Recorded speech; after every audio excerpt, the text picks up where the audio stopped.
Hey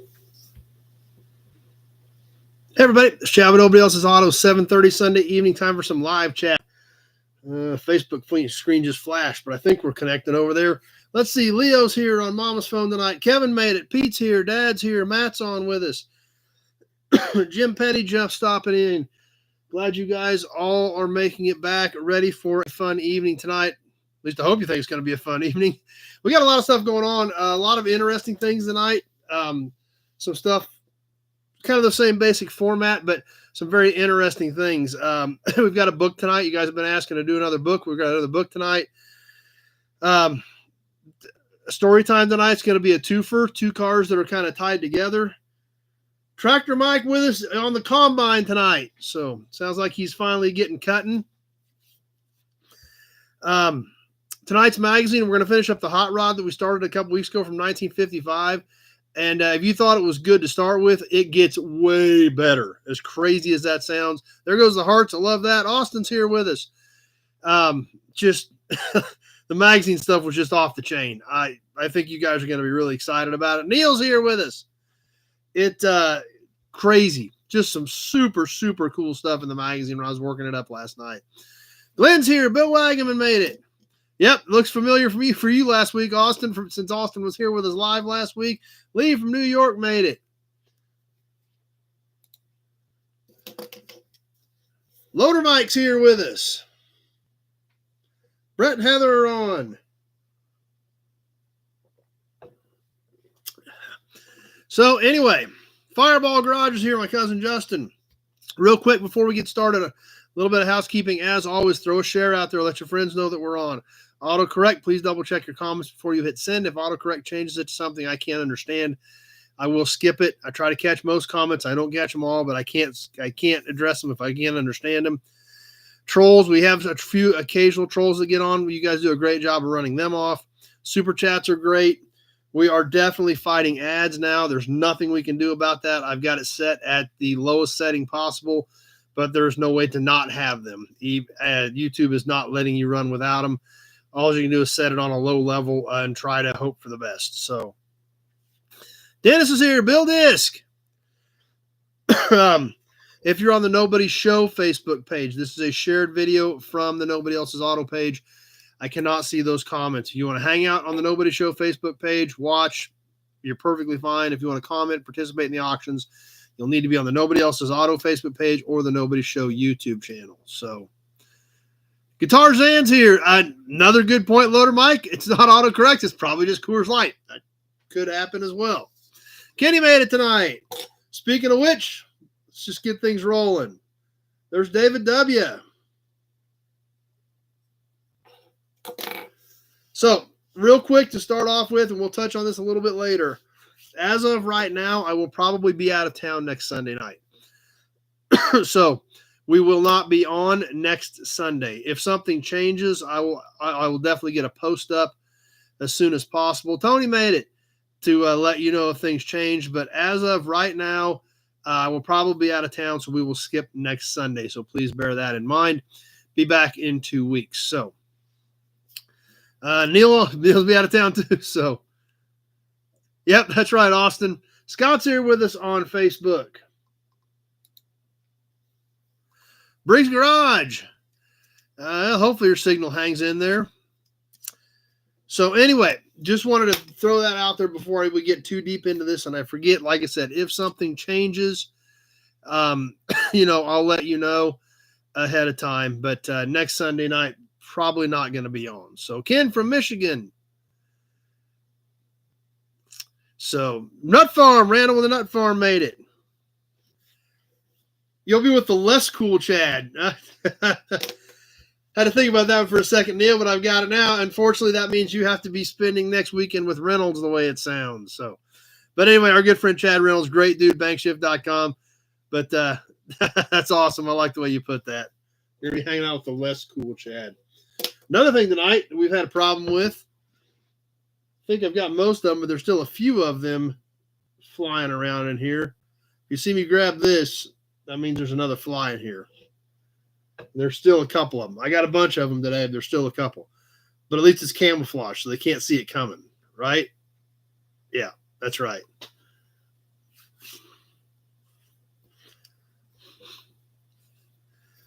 Ryan's with us on Facebook. Well, that doesn't sound like good news, but maybe you'll get to hang out with us a little bit more. So anyway, what else has been going on? Mecum Indy was this weekend. I've texted Jim Wicks, but I've not heard back from him. I looked through some of the results last night. Sam's here. It looks like, I mean, they had a good sale, don't get me wrong.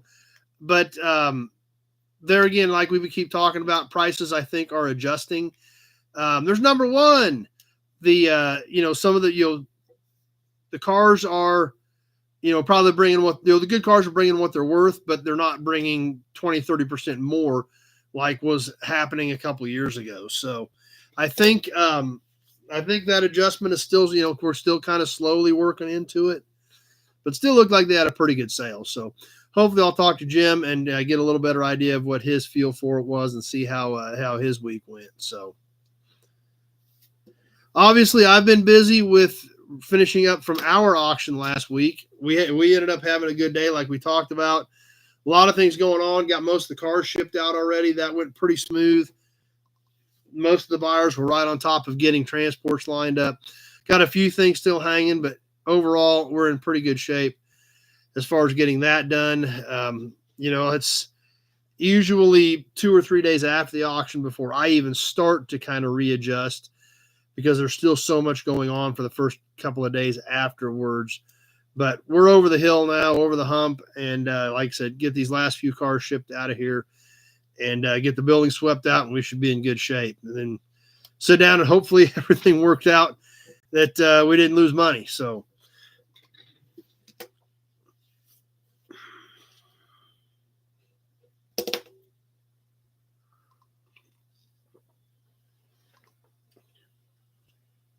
where's our little friend at?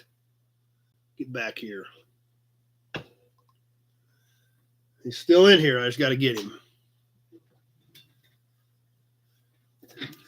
All right.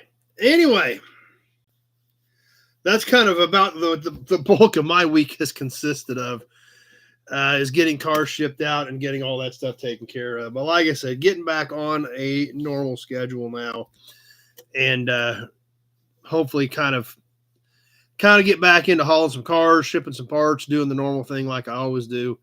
But at least we had a successful auction and getting things done. So doesn't sound like a bad way to do it, Briggs. So anyway, not an exciting week for me. Just trying to get everything wrapped up from the auction last week and getting regrouped and ready to start moving forward again.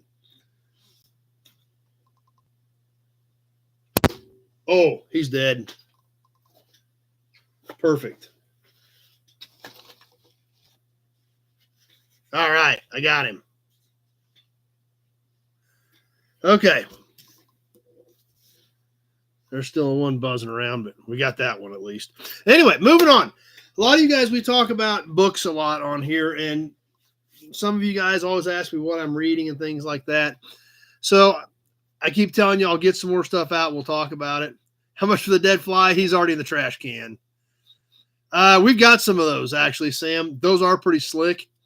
But yeah, I don't have one here, but we do have some of those. Guile, the car guy, stopping by. I haven't seen Guile in a while. Glad you made it. Frank's here. So did some looking around at some of the stacks of books I've been reading over the last several years. Ryan seen him buzz my head. Zach's here. Whiskey Business made it. Crazy says, oh yeah, the Hurricane. That's right. I forgot about that. Didn't even put 2 and 2 together. Zach does. He runs all those electrical parts for a lot of those power companies. So yeah, I bet you've been busier than a one-armed wallpaper hanger here lately. I hadn't thought about that. That would make sense. So Scott's here. Yep, I bet Zach has been stupid busy.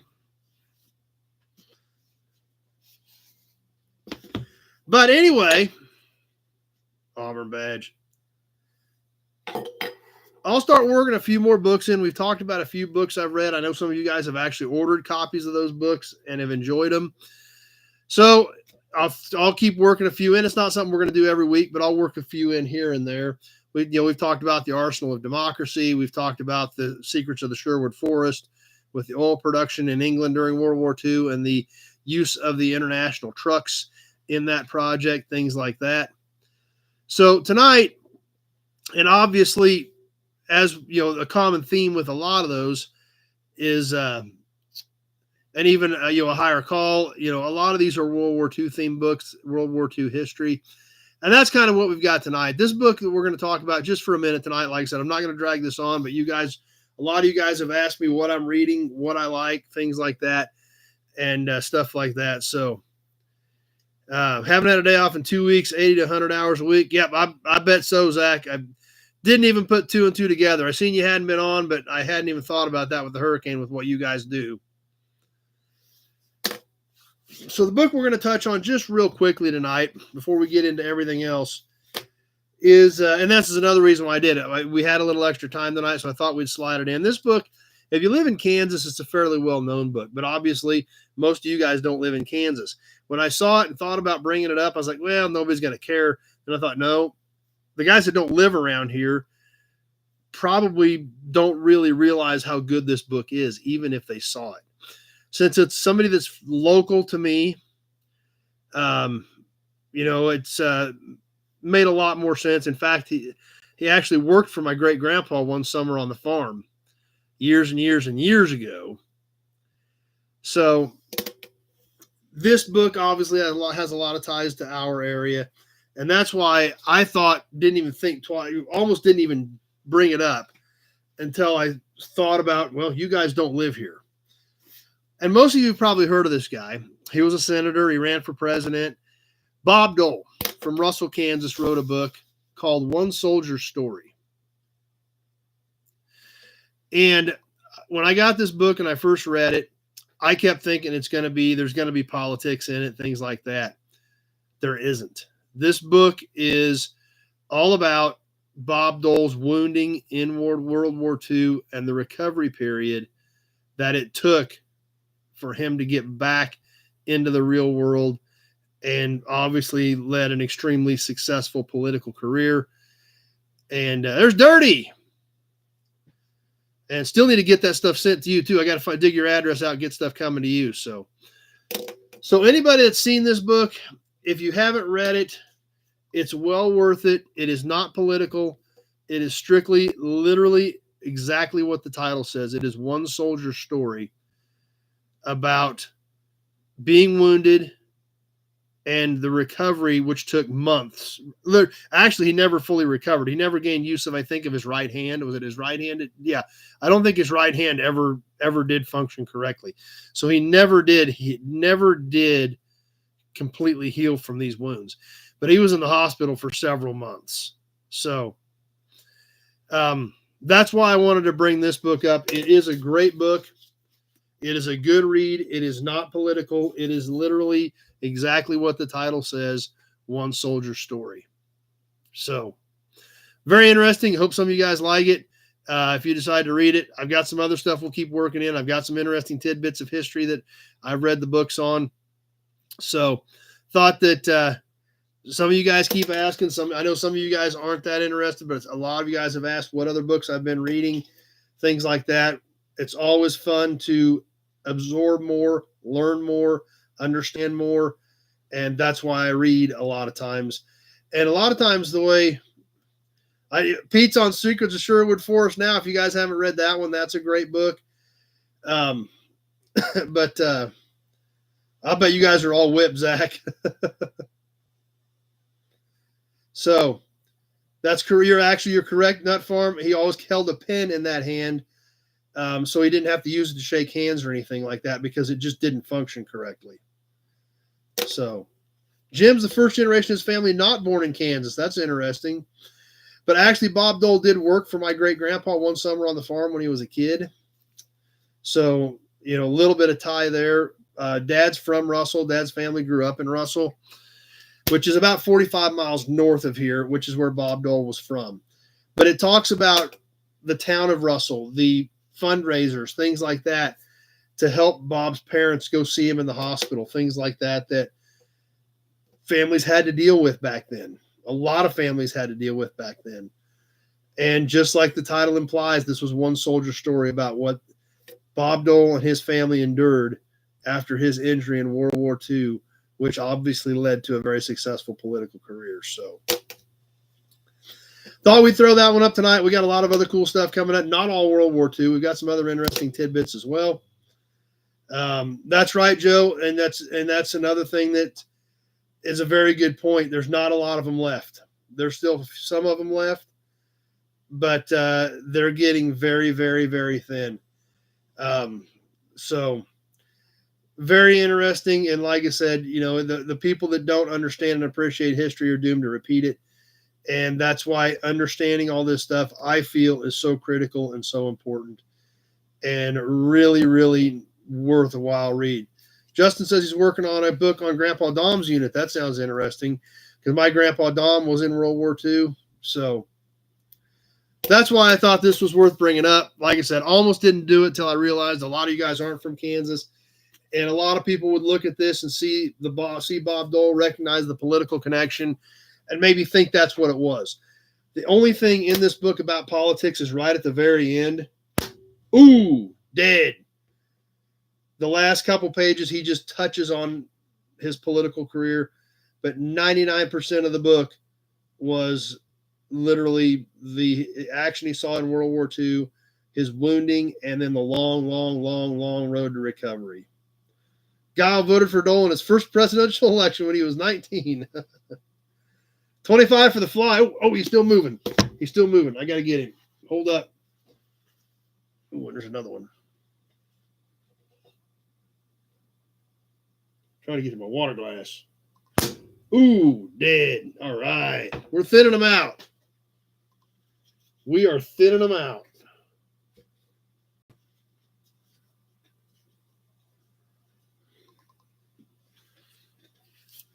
All right. Sounds good, Zach. Get some sleep. You got a lot of stuff to take care of over the next few weeks, it sounds like. So anyway, well worth the read. Not a political book, just telling the story.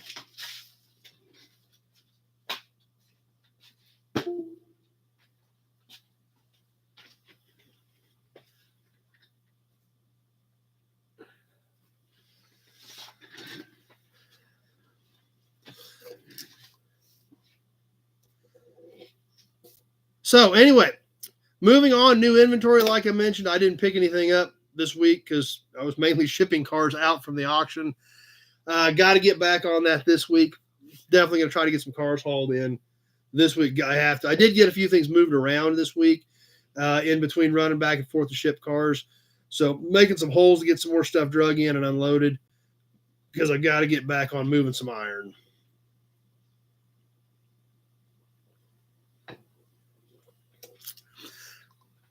But moving forward, we got a promo model. We got some cool emblems to check out. And then we're going to work into story time, plus find out who got into the raffle this week.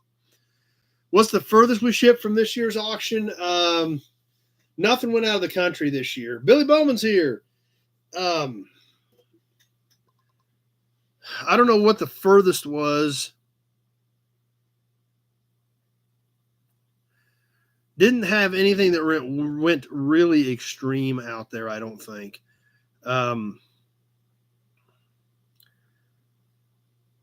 Most of it stayed Midwest. I think the Trans Am went to Tennessee. No, that the 49 Cadillac, it went back east. I don't remember where, but the 49 Cadillac did go back east. Yep, Martin, I did get it. Your plates are on the way. Sam's here.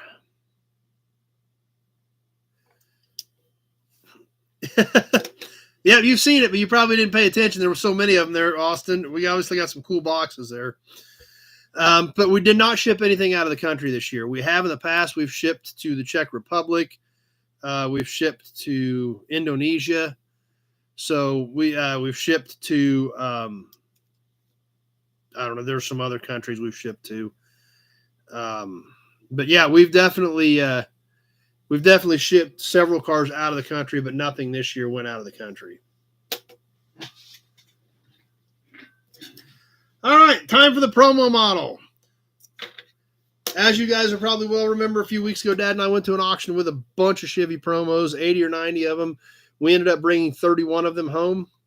The last 6 I bought were the last 6 they had, so those were just nothing real exciting, but we got 25 that were good to outstanding. Tonight, we're going to look at one that is a little bit different, not a very common one, Hudson Badge. And it's also in kind of a different color, and it's also kind of a conflicting car, I guess. Going back to the year 1970, the first year for this car, and done up in a green mist color, kind of a metallic light green, on this 1970 Chevy Monte Carlo. Now, as we've mentioned before, most of these are in really good shape. These are not busted up. They're not chipped up. They have nice finishes. 1970, the first year for the Monte Carlo, kind of the personal luxury coupe. Now, what's kind of interesting about this car is, as we can see right back here, it has full fender skirts on it, which was optional on the Monte Carlo. Yet it has rally wheels. Inside, it's got buckets and console.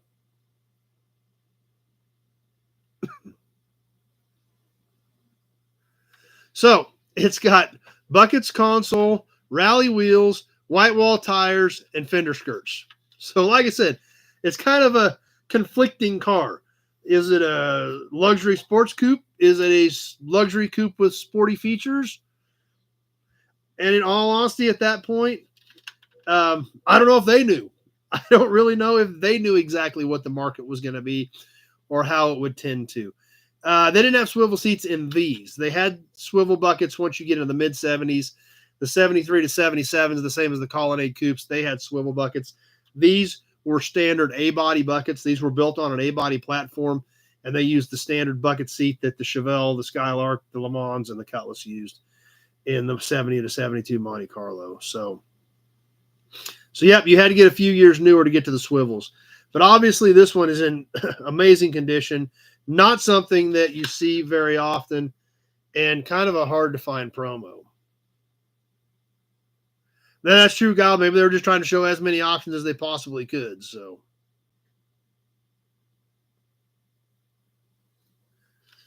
this color actually, and you probably can't see it on the screen, actually does have a little bit of metallic in it. So it's kind of a odd green, but no name on this one, but it does have your basic one-piece molded bottom, as most of these promos do. Not a ton of detail. Since this is a Chevrolet, not a Ford, it does not have all of the specifics printed on the bottom or molded into the bottom like the Ford did, but still fairly detailed for one of these. Bill says this one was an AMT in 70. Yep, Tony, you could get big blocks in these as well. You could get super sport versions of them as well the first few years. So, kind of a unique car. Definitely a promo you don't see very often, but that's what was cool about this auction. There were a lot of promos there that you don't see very often. Fortunately, Dad and I were able to add a decent amount of them to our collection that day.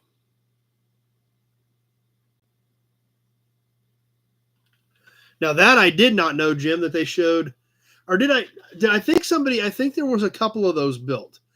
I think I seen something that there were a couple of those built that in 70 they showed this available as a convertible. I think I saw somewhere that 3 or 4 of those did get built, but I could be mistaken. But they were never a regular production deal for sure. But there it is in green mist, the 1970 Chevy Monte Carlo.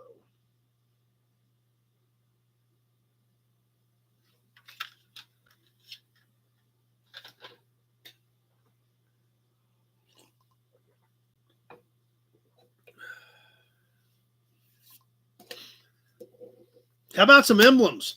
A couple of different emblems tonight.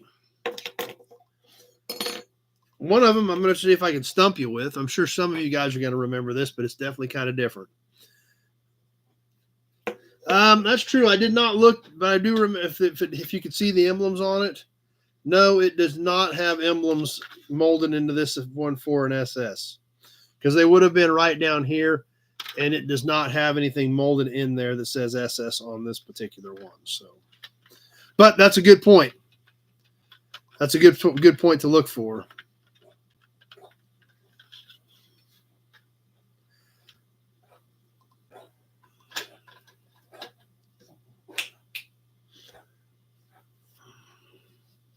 Yes, you could get a stick in them. You could order a 4-speed in them.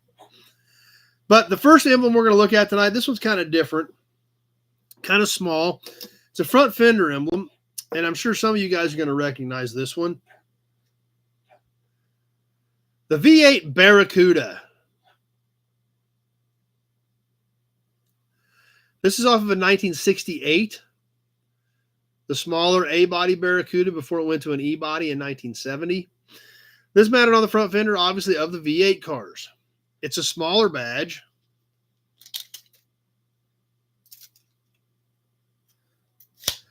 Just under 4 inches long, 3 7/8. What's kind of cool is the fishtail actually sticks out above the emblem. This particular one has nice chrome. It is pop metal, stud mount, and just bolted right to the front fender. Kind of a neat looking badge. I found this one at the Springfield Swap Meet with some other Mopar badges that we're definitely going to be working into the chat over the next several weeks.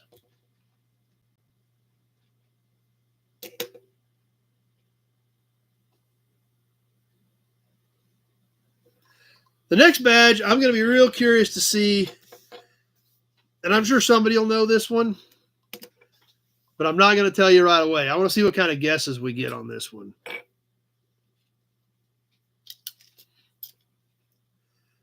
So I'm just going to throw this up there, and you guys tell me. We'll see who figures this out first.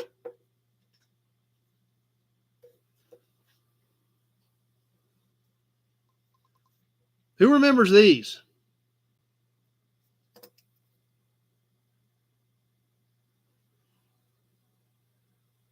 See if anybody, yep. Pete and Nate remembered it right away. 1984, and I believe they did it, they may have done a little bit in 88. But in 1984, when the Olympics were in Los Angeles, Buick was a major sponsor.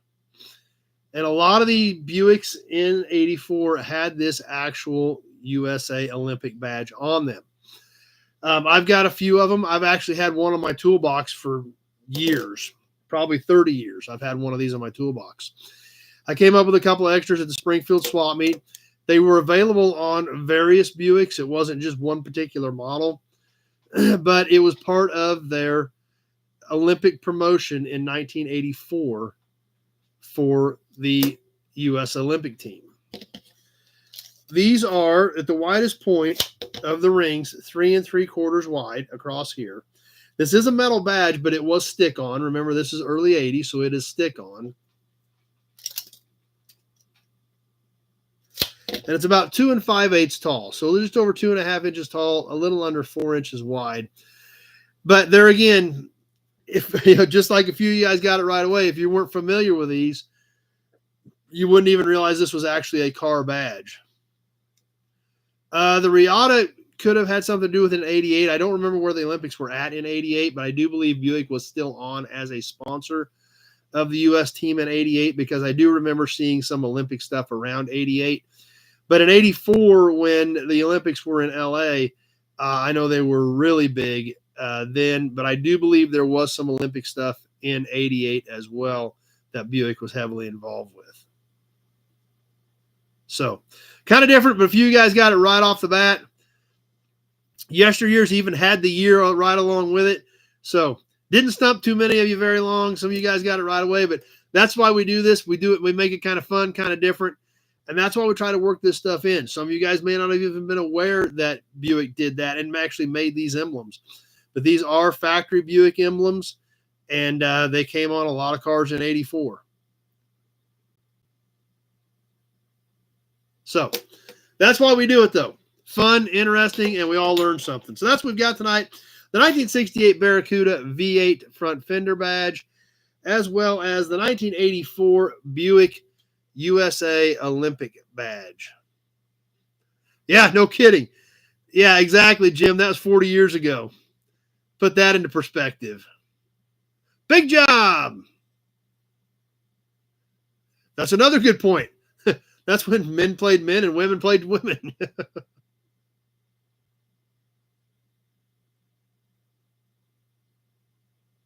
Steve's here. Yep, it is metal. So, I think Riata was 87 or 88. Was when it was first introduced.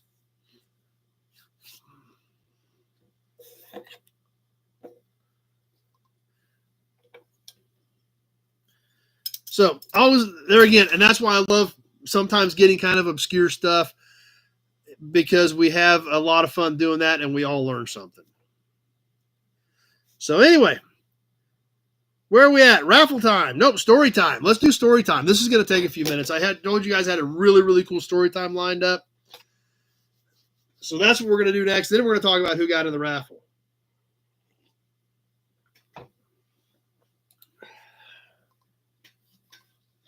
Like I mentioned earlier, you're going to get a twofer tonight.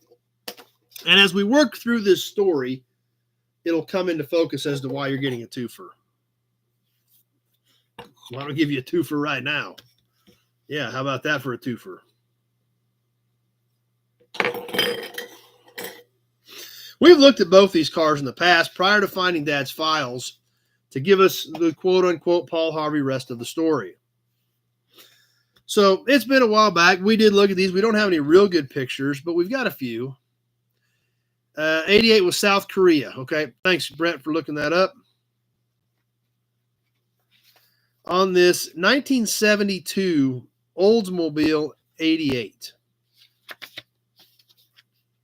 I'm sure some of you guys remember seeing these pictures a few months back.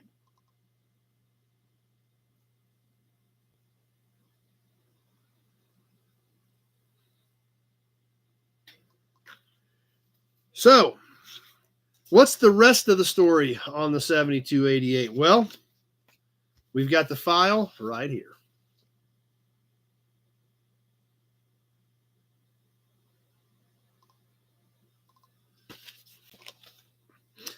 Starting off with when Dad bought the car.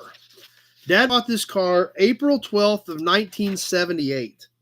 It was a trade-in at the Buick Olds Cadillac dealership where he worked at. Now, this is April of 78. This is a 1972 Oldsmobile. So this is a 6-year-old car. Basically, like today would be a 2018. But this car needed some work, apparently, because we've got this entire file on this 7288. So please keep that in mind. Keep that in perspective as we start working through this. This was a 6-year-old car when Dad got it.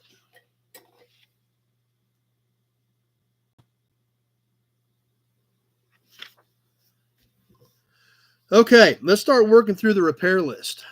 Rusty Okie made it. Glad Andy's here.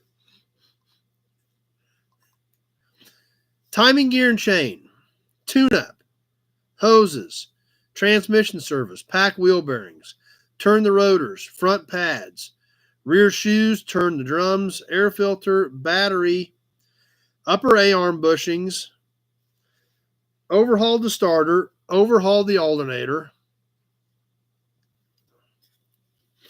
R&R'd the steering wheel, flushed the cooling system, had to put a soft plug in it, had to put an exhaust system on it, mount and balance 4 tires, seat covers, vinyl top, windshield, 4 shocks, trunk lock cover, had to put some fuses and bulbs in it, so it had an electrical problem somewhere, had to add Freon top off the AC system, had to put a compressor bearing in the AC compressor, serviced it, of course, changed oil, valve cover gaskets, pinion seal, washer pump, header panel. So apparently it was bumped in the front or had been backed into. Had to put a header panel on it. Paint and buff the header panel. R&R rear glass for the vinyl top. And then clean it up. Mark's ready to go. You just missed him, Mark. We'll give you some more. So that was a 6-year-old car. So let's check out some of the parts prices. What did Dad pay for the car on April 12th, 1978? $275 for a 6-year-old used car.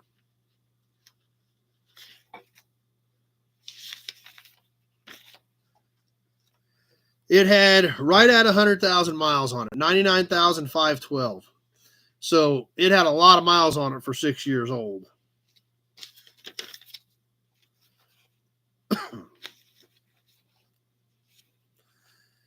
Yes, but wait, we got a ticket for the tires as well. So let's see. We've got some parts tickets here. Seat covers were $60. Windshield used was $35. Yeah, you might be right. That's exactly what I was kind of thinking, Loader Mike. It may have been a rig rocket. But here's something else that's kind of interesting because I own Nobody's just north of town. Well, the other salvage yard just up there is called 281. Good friend of mine, Mike Newkirk, owns that. His dad started that.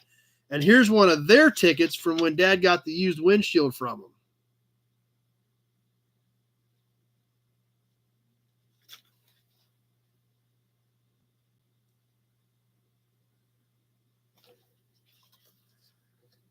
Vinyl top, $18.69. Not installed, of course, just the top. Header panel was $68. And that looks like it was a new GM. Header panel was $68.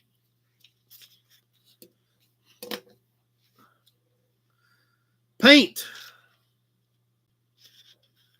Probably a pint, I'm guessing, to do a header panel. If it was just the header panel, I'm guessing it was probably just a pint. $6.92 for a pint of paint. Or no, quart. That must have been the reducer or something. No, that was 3M. That was something else. Here's the paint. 1 quart of Ditzler. So 1 quart of Ditzler. David's here. $6.65 for a quart of Ditzler paint.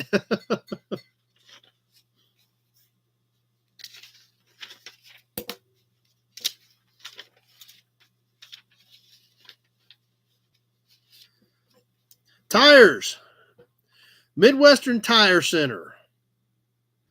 4 H78 by 15s. $12.50 each times 4, $50 for 4 tires.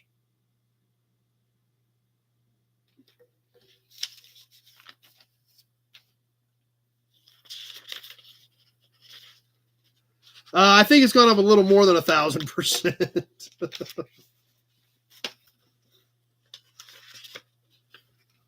So that was all from April through July of 1978. They were recaps. Okay, I was wondering about that. So they were recap tires, which that's something else you don't even hear about today. So recaps were $12.50 a piece.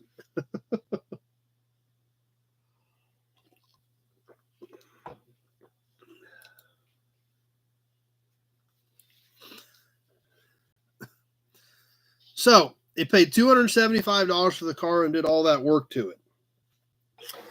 Starting in April of 78. July of 78, he sold the car.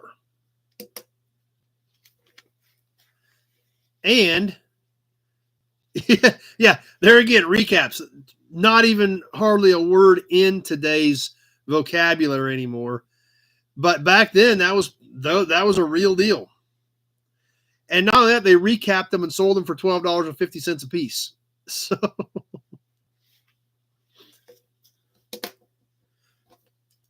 when Dad sold the car July 5th of 1978, he got $1,000 out of it.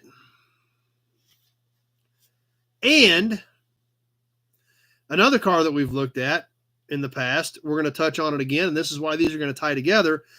He got $1,000 and a 1968 Oldsmobile Delta 88 that we've touched on before. So we're going to talk about this car. Pappy's here till he loses power. Well, hopefully that doesn't happen.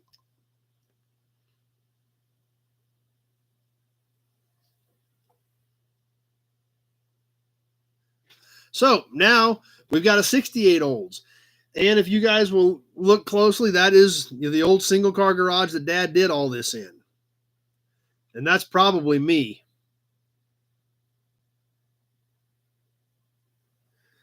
So this would have been July of 78. So I would have been 3.5.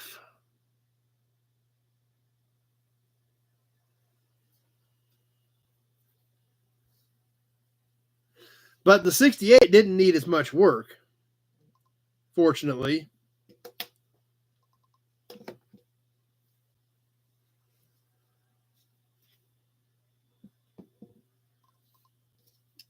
That's one way to look at it. Like Loader Mike says, he works on every truck, and the recap comes apart. He makes a lot of money fixing it. So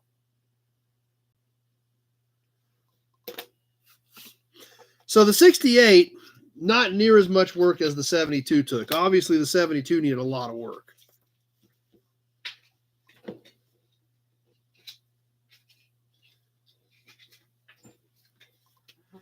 Actually, Dad had an extension on the front of the garage so that he had a couple feet in front of it for these bigger cars. So, yeah, that's probably true. I probably always did want to go out and help in the garage. So this 68 Delta,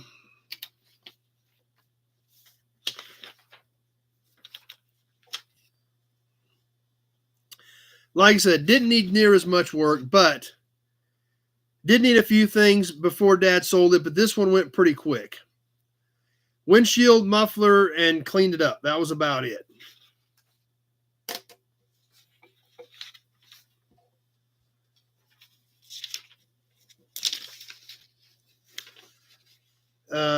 Seal kit for the windshield, safety inspection. That was about it. It was pretty basic. Used windshield, seal kit, and then sold it. Got it in July 5th. And this is how long some of these cars were not around. This thing got it July 5th of 78 and sold it July 20th of 78 for $550.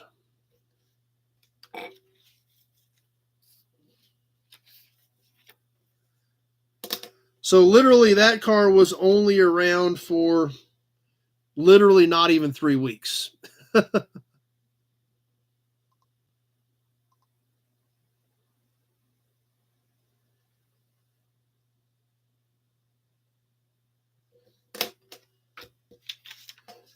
So that's kind of how we ended up with 2 of them tonight that kind of roll together with these Oldsmobiles. We've talked about those before. We've showed them before. But now you know the rest of the story.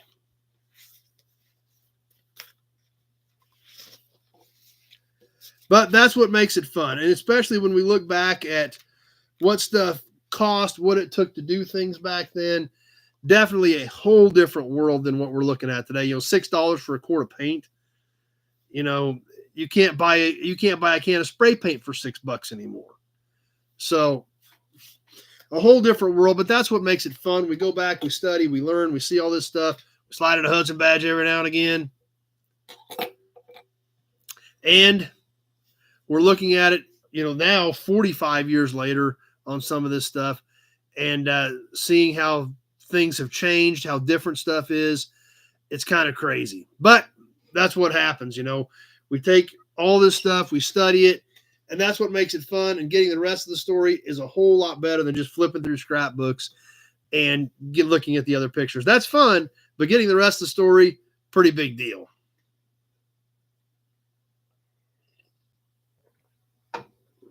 Who's in the raffle this week?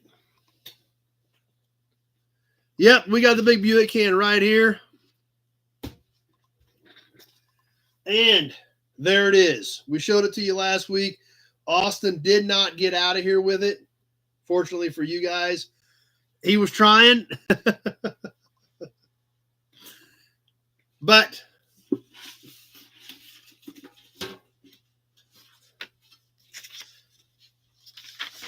he didn't get it. Did you add on there, Austin? Because I didn't see anything on yours that said raffle. So if you added on there for the raffle this month, I didn't see that. So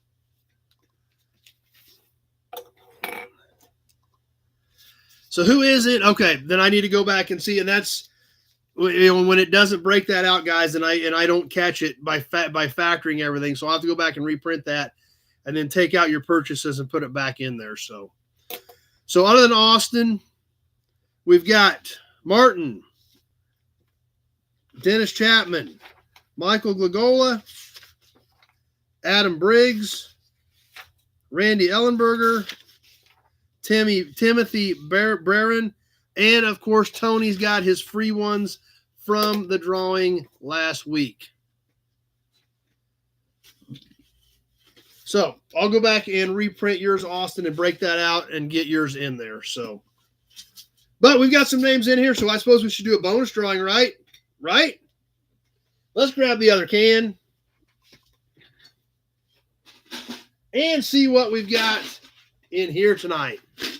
There again, we refilled this with emblems from our gracious viewer who was thinning down his collection and sent us a bunch of his extra badges, kept a few for my collection, filled this can up with other emblems for you guys.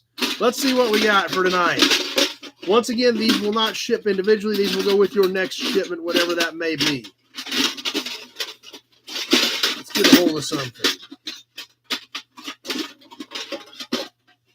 How about this? Okay, there's something for our Dodge pickup guys. How about that? A Ram 150. Early 80s, probably. This is actually even metal. It's an aluminum one.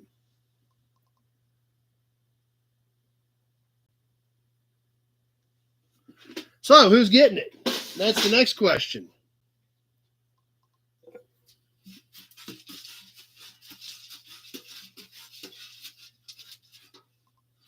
All right.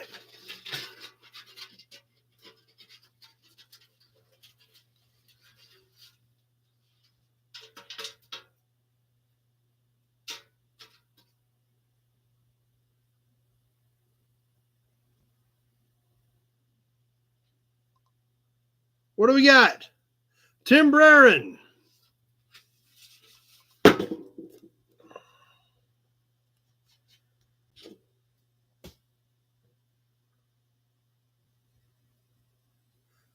There's John.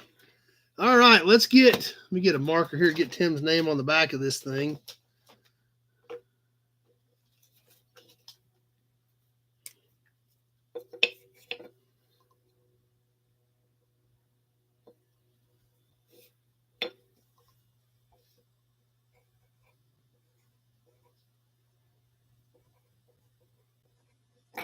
All right.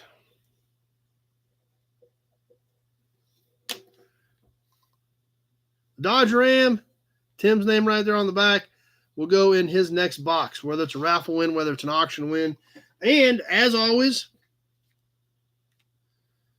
these don't affect you in the overall drawing.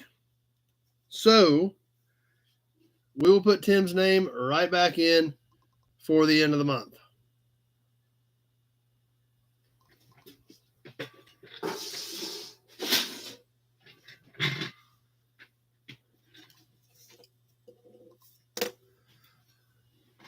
So, I guess that brings us up to auction stuff, unless you guys want to skip it and go straight to the magazine. What do you think? I doubt you use. Most people don't want to skip the auctions, but you guys tell me.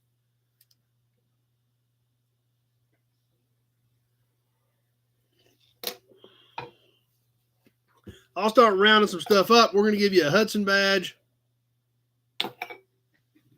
David's ready to go. That's kind of what I figured. Loader Mike is ready.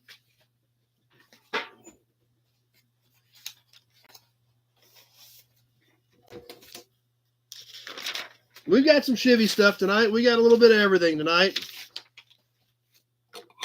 We got some Auburn badges. We got some Hudson badges. Well, that stinks, gal, but at least you get to hang out. Like I said, sometimes it's kind of entertaining just to watch the show, though. Austin wants the big badge. Big badge, big badge. Are we ready for the big badge?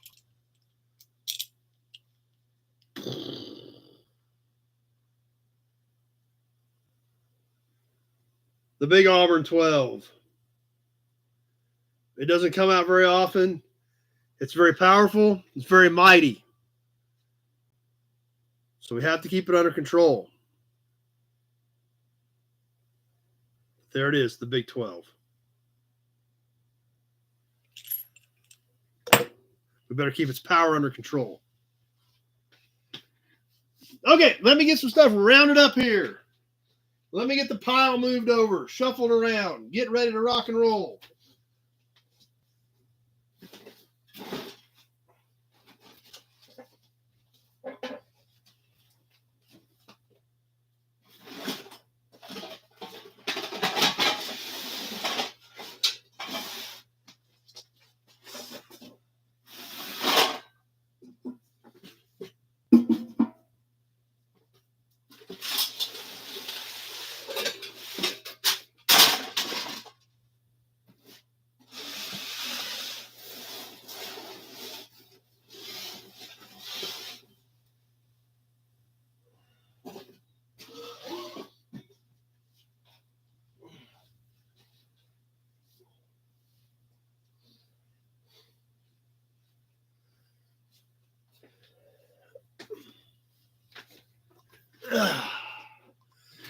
All right. Let's see. Where are we going to start at tonight?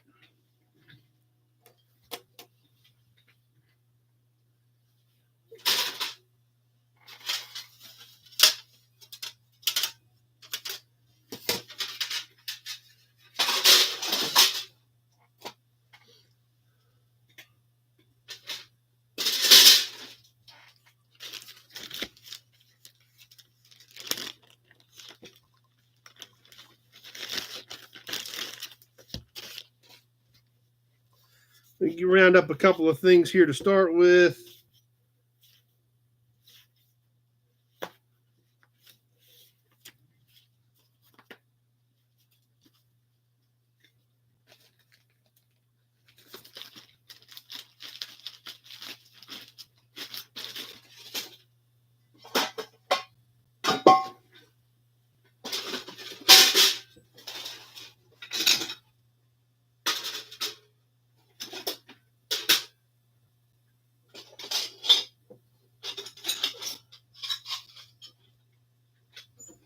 All right. Got a batch lined up. And we'll go ahead and get started.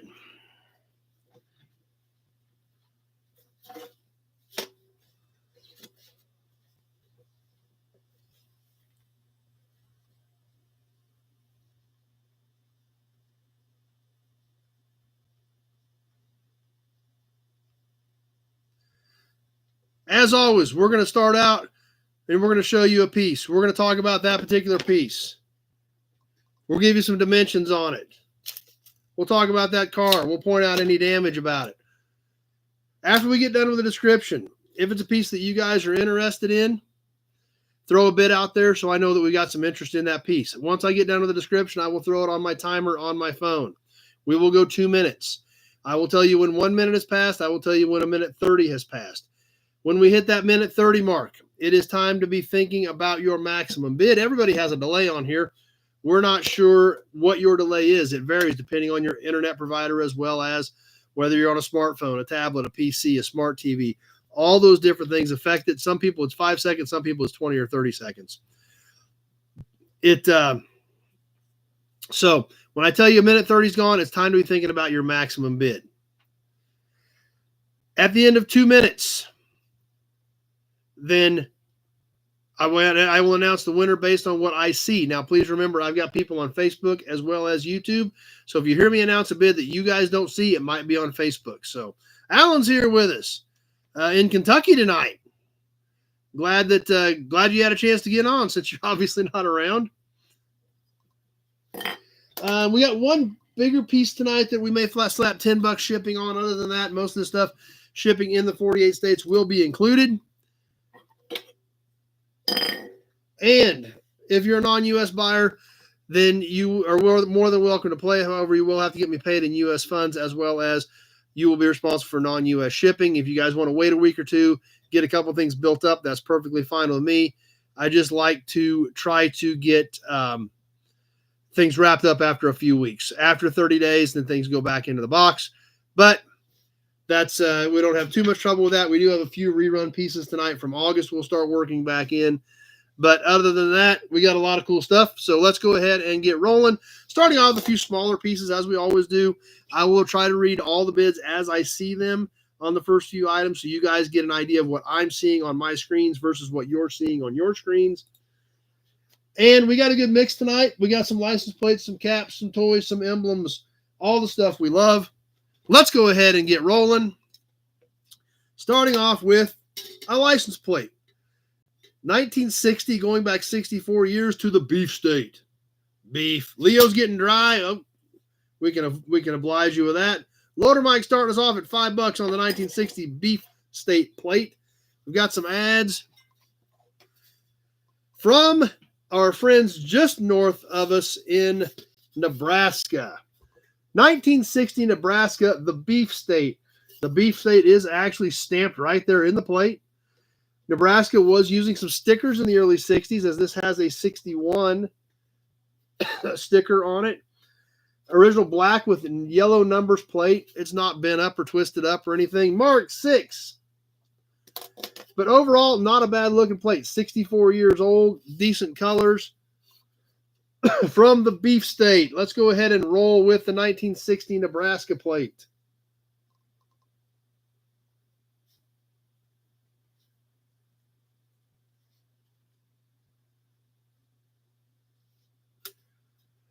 Loader Mike 10.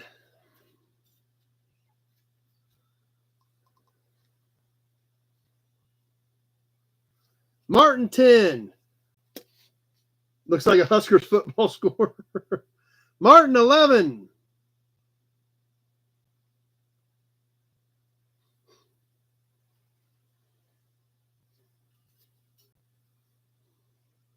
Mark 12. Pappy 15.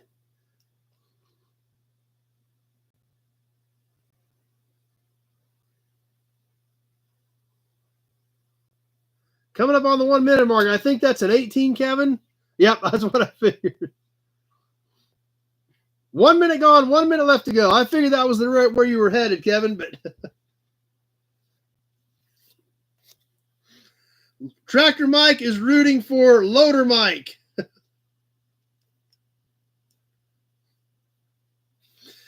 I've got Kevin at 18 as we're coming up on that minute 30 mark.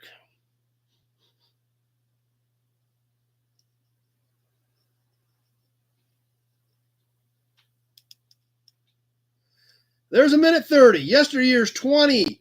Minute 30 gone. 30 seconds left to go. Mark at 19. I've got Loader Mike at 30.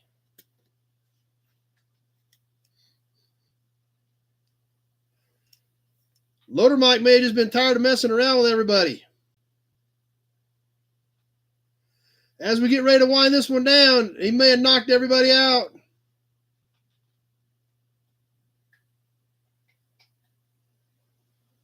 And that's exactly what he did.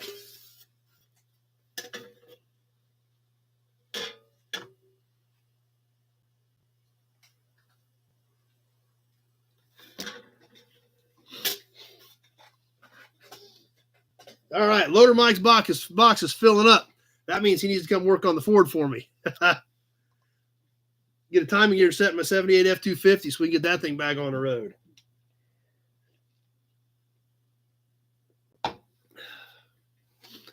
All right.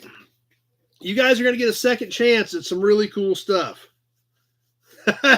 Tractor Mike on Facebook, and that's how you do that. Loader Mike rules.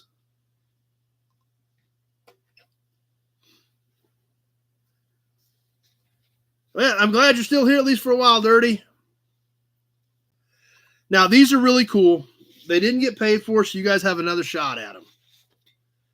They're from a couple months ago, but I absolutely guarantee you guys are going to remember them. GMC in the news. Who remembers these? I'm sure everybody remembers these. These things are killer.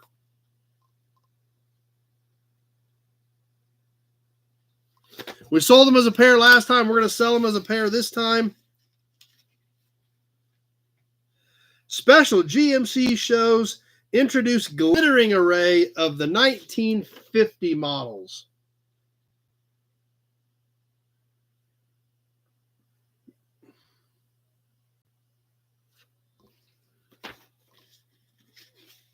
Now, I don't want to show everything because I want to leave some surprises in here for the new owner. Leo 5. Check out these GMCs in service. Hello, Great Kitty. Meow.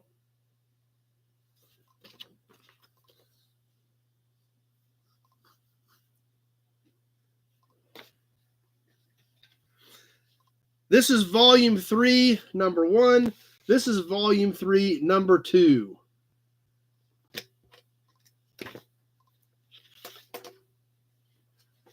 Oil, where you find it. Check out these old Jimmies on the oil rigs.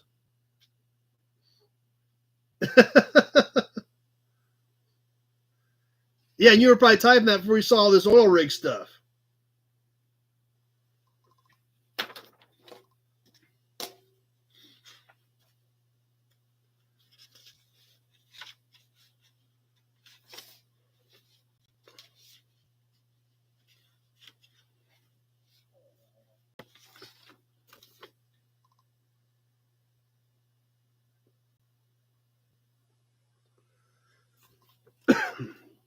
Best foot forward, a little boy and his dog in a GMC truck.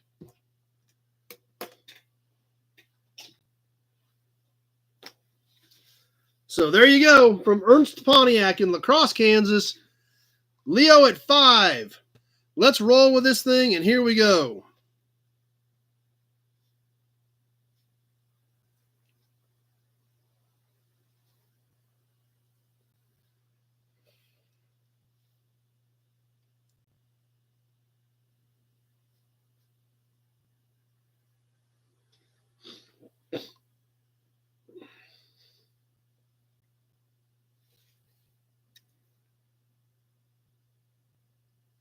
Oh, that's where the Napa store is in La Crosse now. Okay. Leo at 5 is the only bid, though. That's kind of odd. I thought these were cooler than that.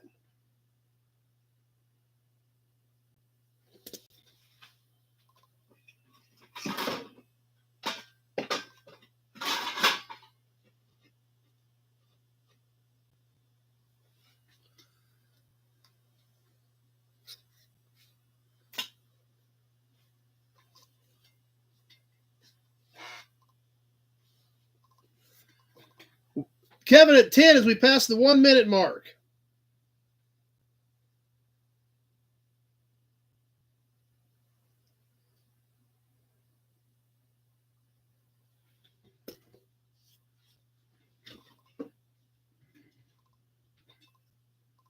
Coming up on 1:30. I thought these were way cooler than that. I thought these were 10 or 15 a piece, not 10 for both. There's 1:30.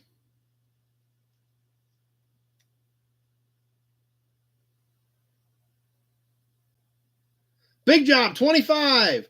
Loader Mike at 20. I got a big job at 25, though. Still got a few seconds left, but it's getting short. Austin at 30.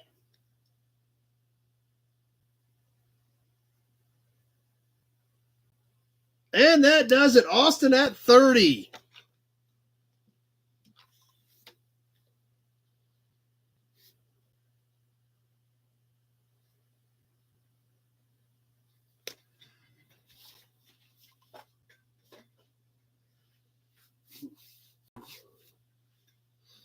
All right.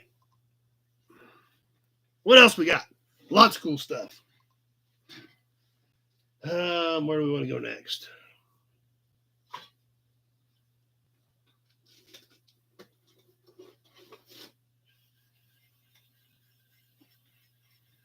Got to make this one shine because it shines really good.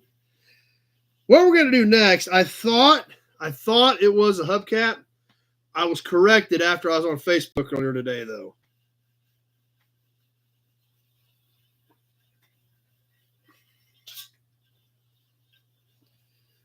So I'm going to show you this, and I'm going to show you what I saw earlier today because I stand corrected.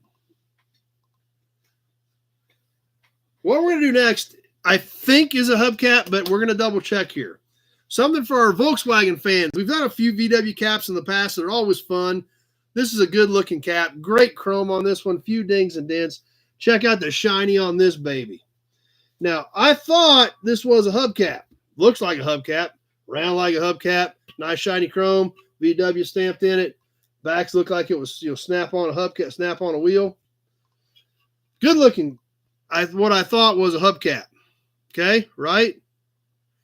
Leo starting us off at 5. This VW piece is right at 10 inches in diameter. It does have a few dings and dents in it. The VW is stamped in it. So it's a good looking cap. Okay. However, I was incorrect in my assumption that it was a hubcap, because it can also be used, and I just saw this on Facebook earlier today, Mark at 6. Exactly, David. I saw that on Facebook. Somebody made a pancake pan out of them.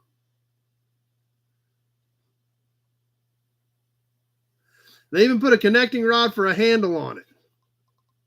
So, like I said, I thought it was a hubcap. Apparently, it is a pancake maker. Who knew? I was going to bring you guys a cap. But, waking up saw, yeah. So apparently it's making the rounds. So, the next item up for bids, as they would say on The Price is Right, is a Volkswagen hubcap / pancake pan. For whatever that's worth. Mark at 6. Let's get this thing rolling on the timer. How much is a pancake pan worth? Actually, I kind of want pancakes now. Who knew,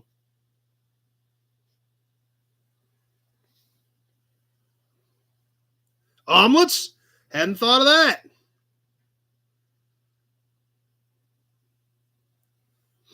So yeah, I'm kind of wanting a pancake now. UFO, yeah, I could do that too. Blueberry pancakes, that sounds good.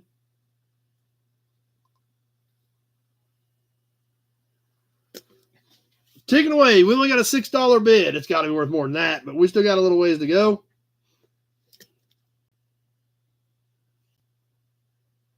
Stay tuned for the Ford soup pot.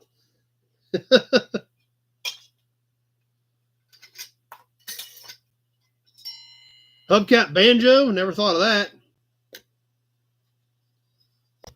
There's the 1 minute mark.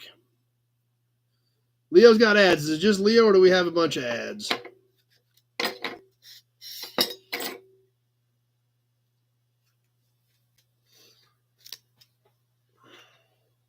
Jello, yep. We only got a $6 bid as we're coming up on the minute 30 mark.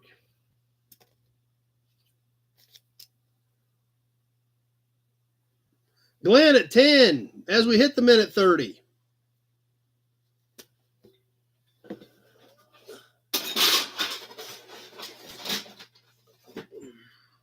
Alan 13.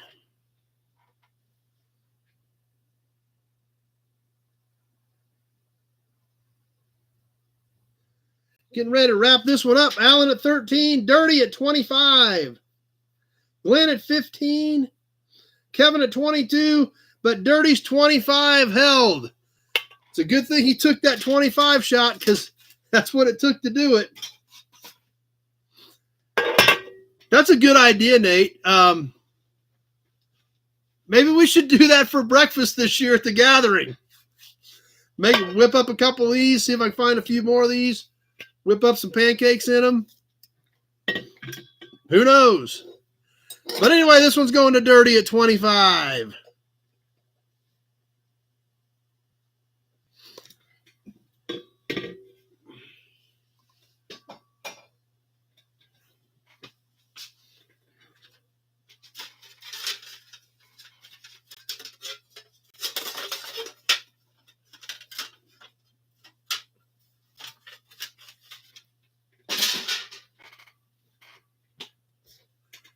On this episode of Cooking for the Nobodies. Yeah.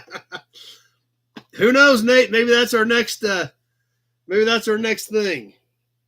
Let me kick some air on in here. It's getting hot.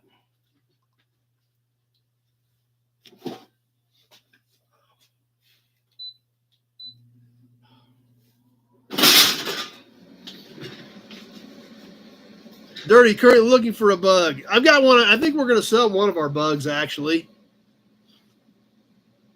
So, yeah, of course, you're a little ways away from me, I think. But I think we are going to sell one of the bugs. We got a couple of them next door. So, okay. What do we want to do next? What do we want to do next? What do we want to do next? How about a badge bundle? We haven't done a lot of badges lately. We've got a couple of badge bundles tonight.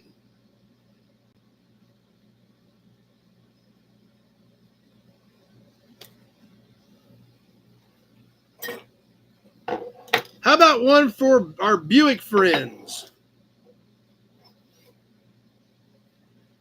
Tri-Shield out of, I believe, a grill emblem.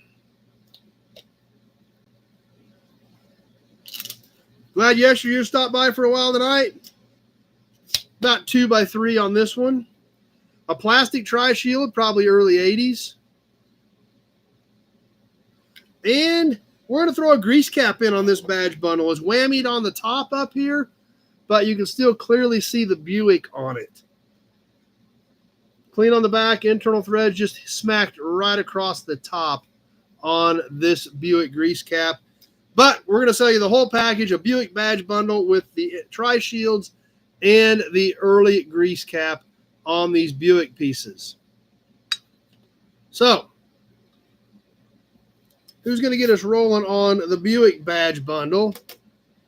Semi badges not very often. We did a Peterbilt badge one night, but I ended up with a couple of those, but do not come up with a lot of heavy duty stuff. I'm not set up to handle it. I don't know that market, so occasionally I'll find something cool, but not very often. So. All right. Pappy 10, David W 15. All three pieces, one-shot deal. Let's get this thing going on the timer for the Buick badge bundle.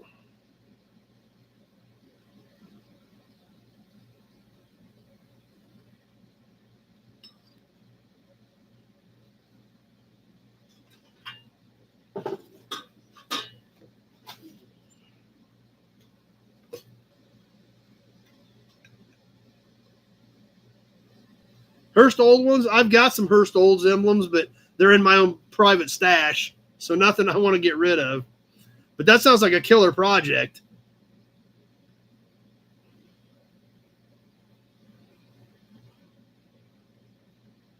Coming up towards the 1 minute mark.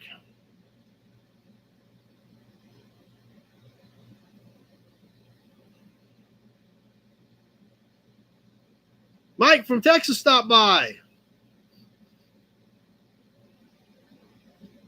1 minute gone, 1 minute left to go.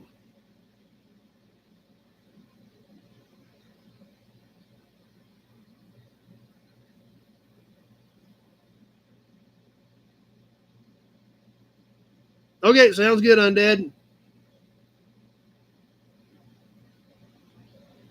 Coming up on the minute 30 mark, David W at 15, all three pieces.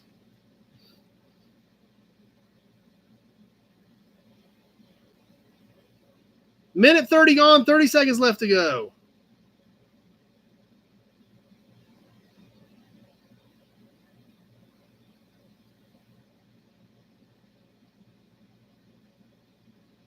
We got a few ads, but I haven't seen a ton of them pop up, so we're still rolling. Just about ready to wrap this one up.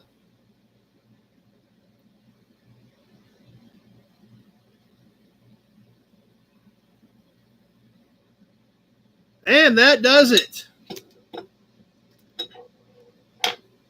David W at 15.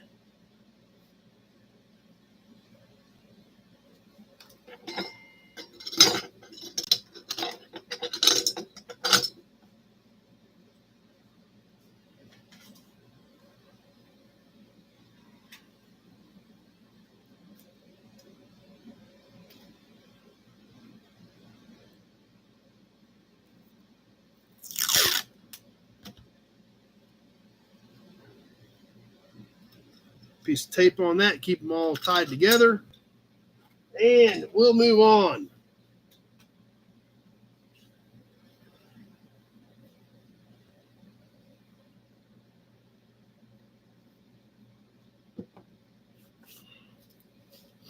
Okay.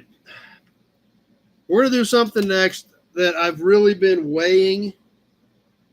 But they've been laying here. These flies have got to die. Just like that one just did. There was 2 of them. And he's dead. Where's this guy going?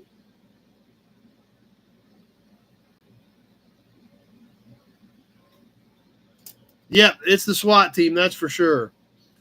All right, the next 3 pieces we're going to do, I've really been debating as to what I was going to do with these, because these are art, really. They've been laying in the box for probably a month. I've been trying to decide what to do with them, but I need to sell them to one of you guys because they're going to get tore up. And that isn't fair to these things because they are amazing. There's going to be 3 brochures on this bundle.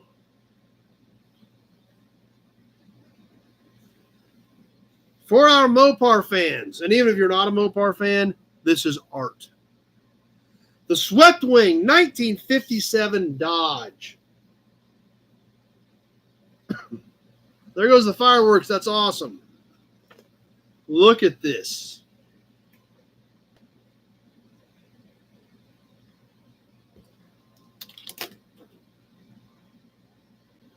These things are beautiful. Like I said, they've been sitting here in the box. I've been debating as to whether or not to sell them, but they're going to get tore up. They need to go in one of your guys' collections. But just look at this stuff. It's stunning.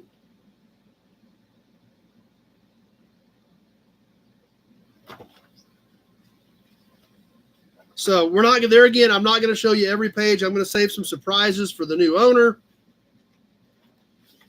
But man, it's just good stuff.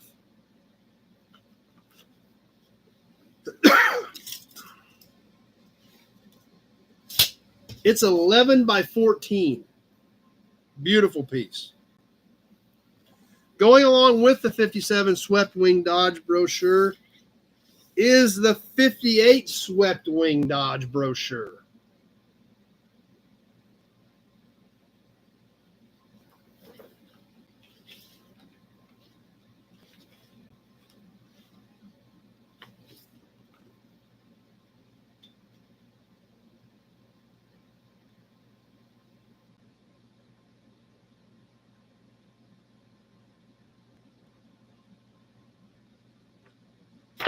All right. What? Oh, look at this. Whew.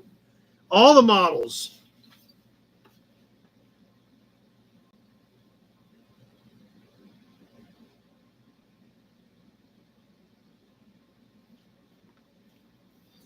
And like I promised you, there are 3.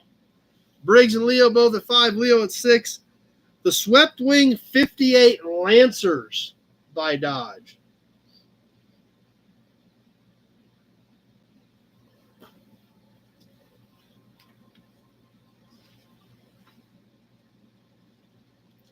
Briggs 10. The Lancer, it brings adventure back to motoring.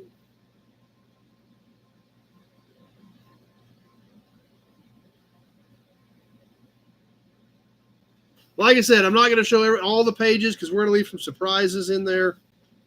But we'll show you the last back page of the Lancers. And then we're going to get this thing moved timer. Oh, that's true. Yeah, exactly. So these are beautiful. I've got a 58 Dodge in the yard. All 3 of them. One-shot deal. Like I said, they've been laying in the box. I've been trying to decide what to do with them. I don't want them to get torn up. They need to go into one of your guys' collection. Glenn is at 12. Let's get this thing on the timer, and away we go. It's only $4 a piece right now.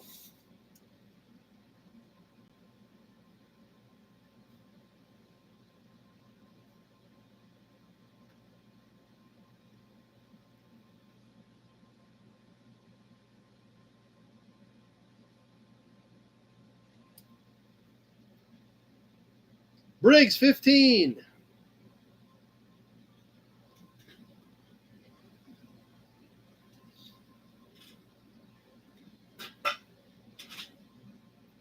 Glenn, 18.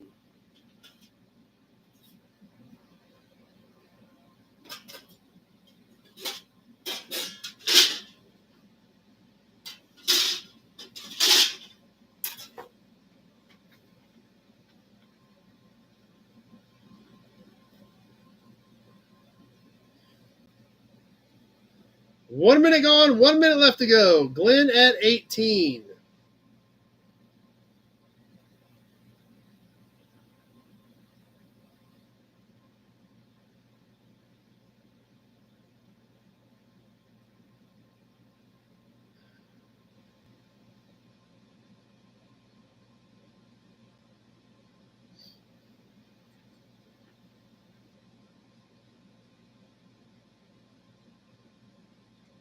Minute 30 gone, 30 seconds left to go.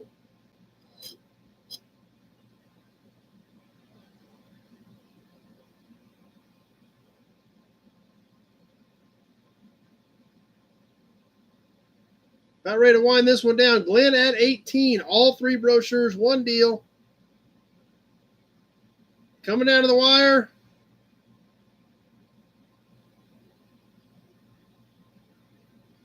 Kevin at 29.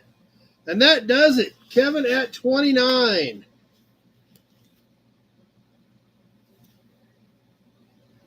Slid that one in right at the end, going to Kevin Brown for his collection. No, David, I did not come up with any more.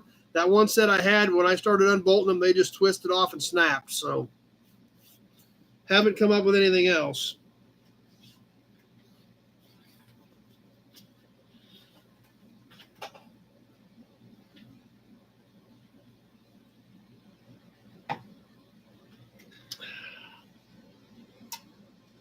Let's do kind of a funky license plate.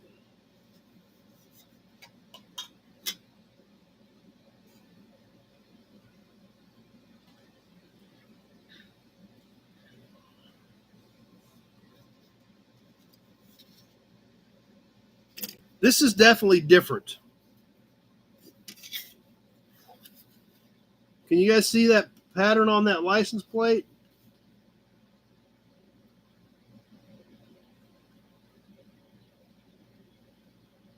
Need some vintage. Yeah, I haven't found any cool vintage beer cans lately. We had that one batch. That was some pretty cool stuff. Yep, the Centennial plate for Minnesota, 1849 to 1949, in this kind of textured pattern. The whole plate is textured. What do you think of that? It's funky and weird. 1849 to 1949, the 100-year Centennial on the 1949 Minnesota plate. This is in really good condition. It is raw aluminum with the exception of the letters and numbers are black. Is it a cookie sheet? Yeah, it's a good question. So it's kind of an interesting piece. The whole sheet was this ribbed or ridged stuff, and then they stamped the numbers in them and painted them. Really kind of a funky plate. So yeah, I've seen a few different plates like this, just as it's supposed to make it less reflective. Okay.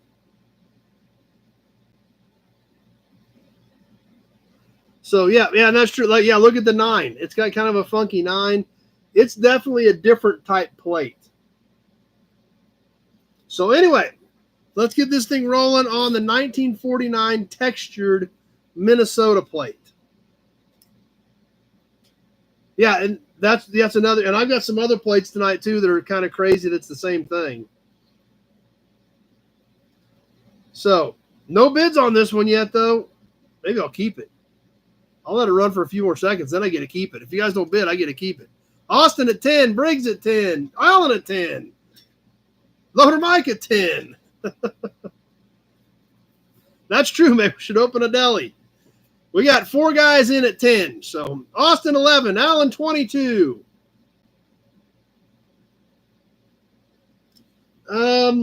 I did not get any Kentuckys out. I've got a few Colorados left that Justin donated. Maybe we can grab one of those. Viking lettering? I don't know. That could be. We can grab one of the Colorados that Justin donated.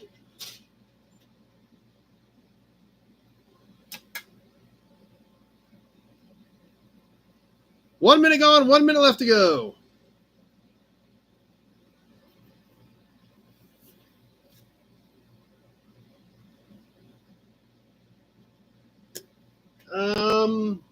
I did not grab Oklahoma. I do have some Oklahoma. I did not grab any Oklahoma tonight. So I'll try to get some of those mixed in for next week. Briggs 23 as we're coming up to that 1 minute, to the minute 30 mark. There's a minute 30 seconds left to go. Briggs at 23 and another fly that needs to die. I got to watch the screens and I got to watch for this fly. I don't really have much Arizona stuff.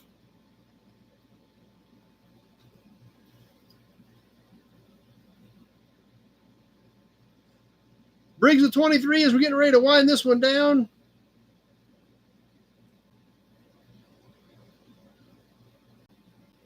And that does it. Briggs at 23. Cool plate.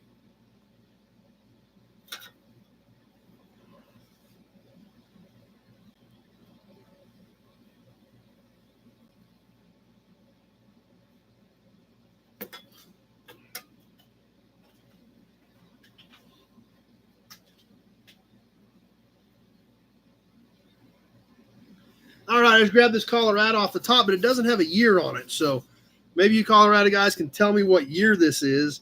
One that my cousin Justin donated, but it doesn't have a year. It's a Colorado truck, but it doesn't have a year on it. So I don't know what years they did or didn't do this. We've had some other Colorados that did have years. So something kind of different that it just doesn't have a year on it. It's a stamped plate. Everything is stamped in it. There's no like recessed areas for stickers. There's no stamped years on it. It's just kind of weird. This is just the Colorado plate that was on the top. Came off of a 72 Chevy truck is where it came from. Yeah, if I see him, there will be a fly execution. So anyway, we'll do this one since some of our Colorado friends were asking for a Colorado plate. Leo at 8, and let's get this thing rolling. Maybe a front plate. That could be true. That's a good point.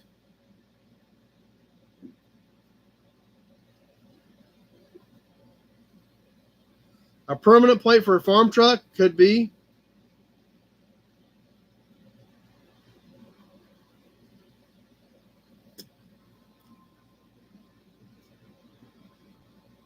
Ooh, he landed on one of the toys. Loader Mike at 10. Mark at 10.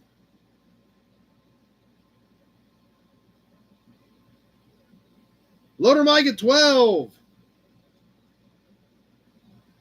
I missed him. I didn't want to hurt the toy.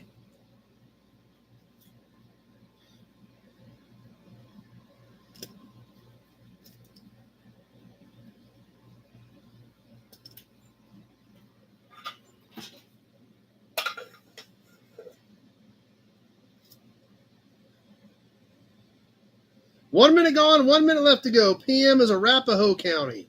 Loader Mike 12.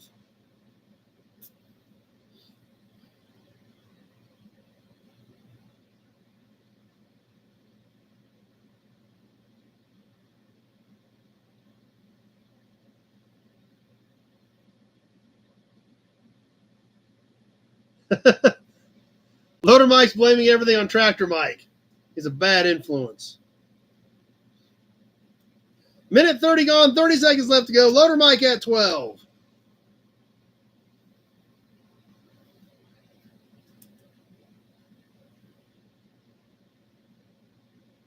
Pappy 15.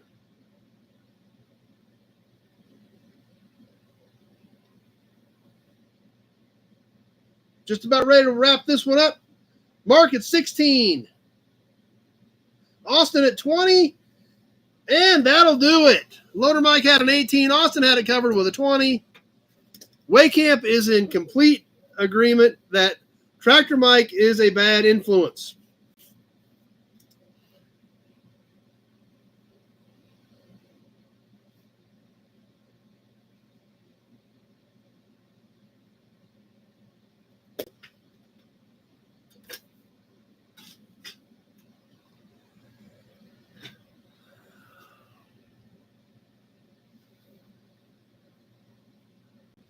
All right, that was fun. Got a couple plates knocked out.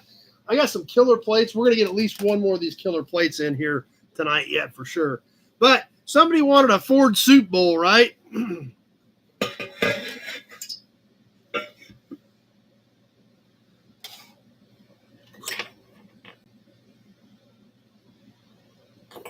Hudson Badge. Yeah, we need to do another cap. Somebody said something about a Ford Soup Bowl. How about this one?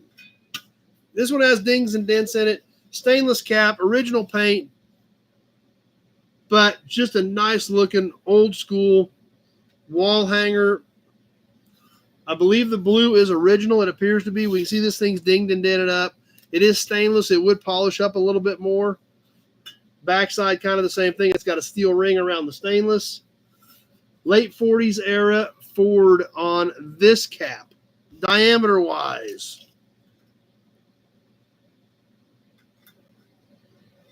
It's about 9.5 in diameter on the Ford cap. Mark starting us off at 10. Like I said, kind of banged up, dings, dents. But Alan got one similar to this one a while back. I was actually trying to remember if we'd done one of these lately when I found this one. So let's get this one on the timer. Mark starting us off at 10.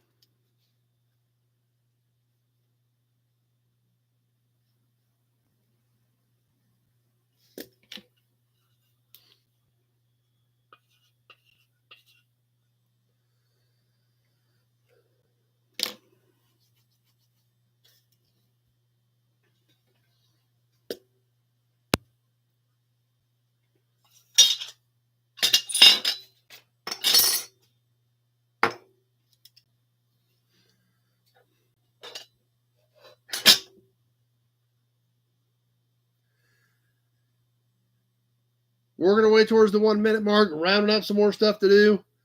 I'm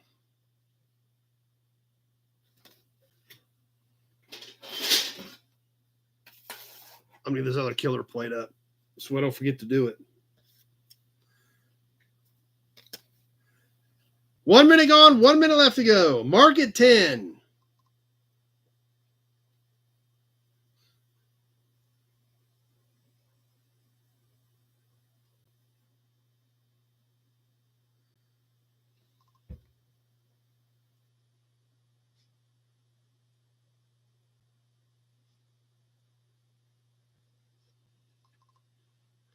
Coming up on the minute 30, about ready to wrap this one up, and that's it. Mark at 10. Cheap Soup Bowl. Minute 30 gone, 30 seconds left to go.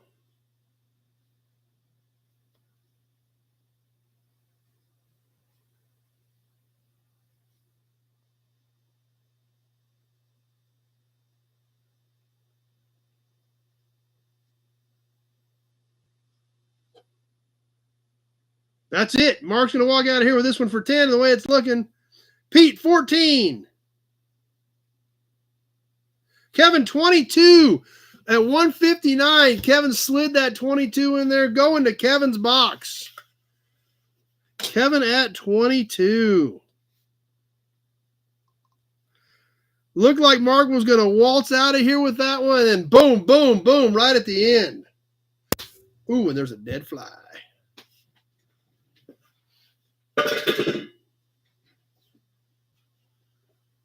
Oh, he took. Oh, no, there he is. I almost thought he took off. I was like, no way. I got him.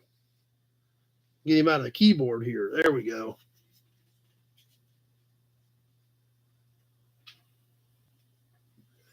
All right. How about another badge bundle? For our Chevrolet fans. 4 pieces. Big bundle. Cool stuff. Starting off with horn button. Late 40s, early 50s Chevrolet truck horn button. Few dings and dents in it. 3 lines. The Chevrolet is all stamped in it. You can even see it on the back. One of the rougher 3031 grill badges.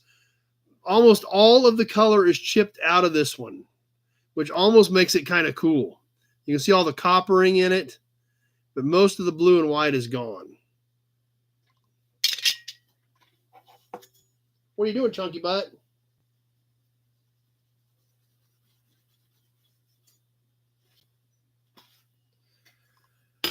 Hood badge, late 40s, early 50s era Chevy truck. A beauty. Look at this one. This thing looks great. Look at the shine on that. Not chipped, not broke. Stud mount, flat. Good looking piece. And the last piece, once again, we're going to throw a grease cap in with this badge bundle. Brett at 15, also getting a Chevrolet grease cap.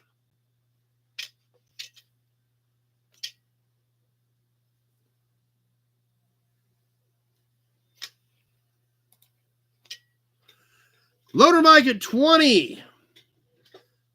So let's get this thing on the timer, and away we go. All 4 pieces, 4 Chevrolet pieces, going tonight in the Chevrolet badge bundle.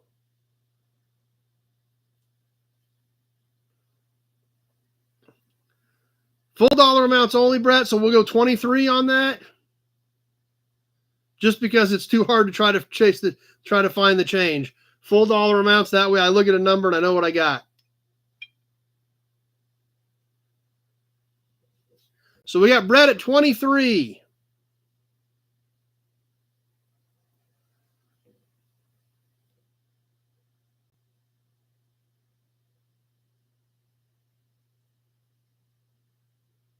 We're going to wait towards the 1 minute mark.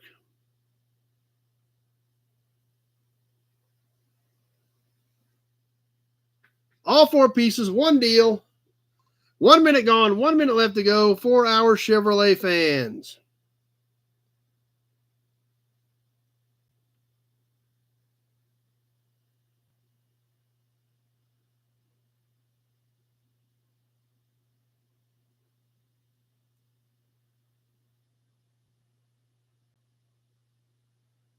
John from the Philippines on with us on Facebook.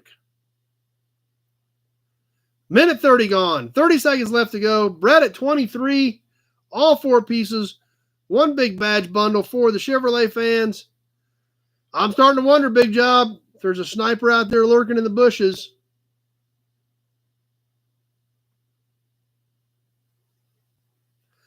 We're going to find out here shortly. We're coming out of the wire. We're getting ready to wind this one down with a few seconds left to go. Austin 25. Nut Farm at 30. And that does it. Nut Farm at 30. Yep, there they were. Kevin L. at 32. Nut Farm at 30.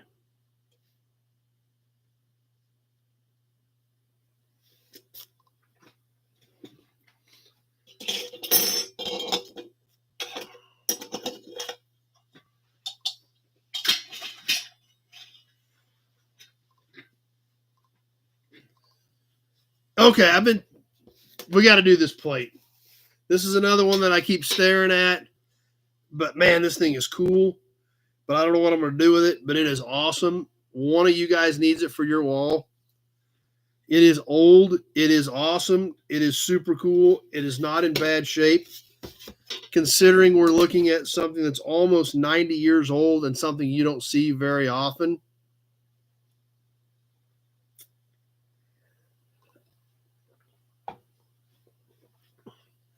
Going back to 1935 and going out west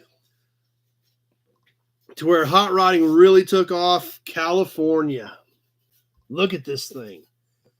Almost 90 years old. Original paint, black, yellow letters, 1935. Look at the back of this plate. Loader Mike 10. It is awesome. It's a bigger plate than what we're used to.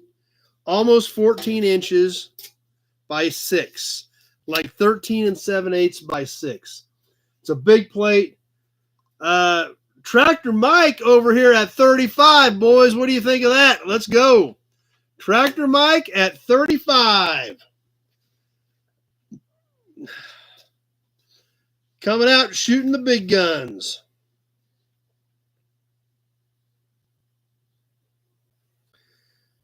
So there's a whole bunch of other bids, but there's Glenn at 40. So he blew about 6 or 8 bids out of the water, but here comes Glenn at 40. Yeah, it is kind of interesting spacing too. It's just like I said, but I don't know a lot about it. And look at that 3. It's kind of a funky shaped 3. Told you we had a cool plate coming. I hope you guys are digging it like I am.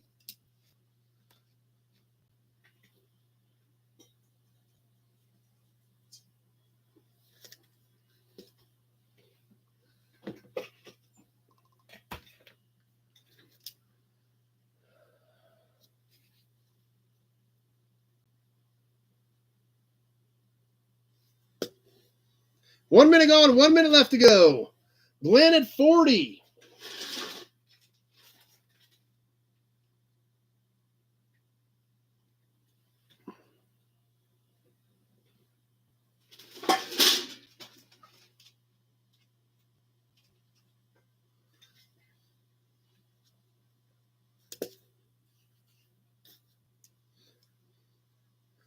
And there's the minute 30 mark. Minute 30 gone, 30 seconds left to go.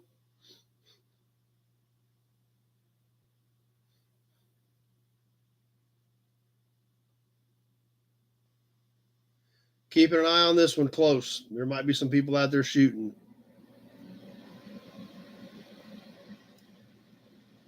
Coming out of the wire. Glenn at 40. A few seconds left.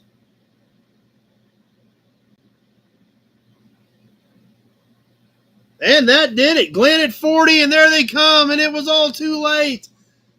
It was all after 2 minutes. Kenny was shooting, Austin was shooting, and they were all too late. Glenn barely, by a second and a half, sneaks out of there with that at 40.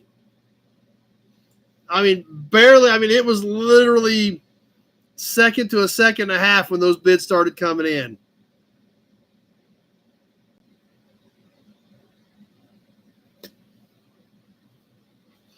Whew, that was interesting.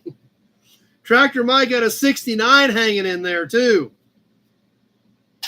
So, yeah, that one about got interesting. We had a 55 and a 69 in there that all were too late.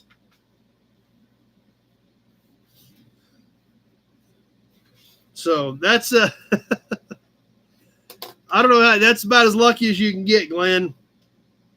Because that's really lucky to have that many shots taken at you and get away unscathed.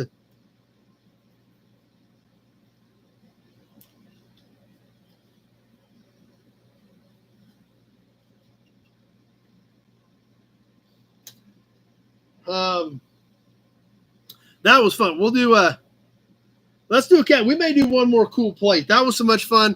What do you guys think if we do one more kind of cool, different funky plate? But right now we're gonna do another cap. Late 30s era for our Chevrolet fans. This one kind of banged up, kind of scuffed, kind of scratched. If it were me, I would repaint the blue and the bow tie, really make this thing pop, slap this baby on the wall. I think Austin wants another cool plate. Brett, 15. This cap is dented on the back right here. It's a metal base with a chrome cap on it. It is about 8 3/4 in diameter. Late 30s era Chevrolet. Let's go ahead and get this one rolling, and I'm going to look through these plates and see what we got here.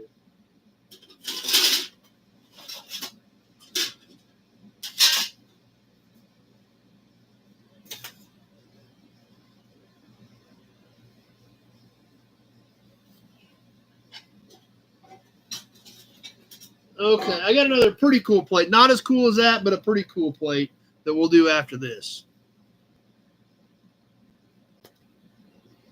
The 58 plate I'm keeping because I don't have that one.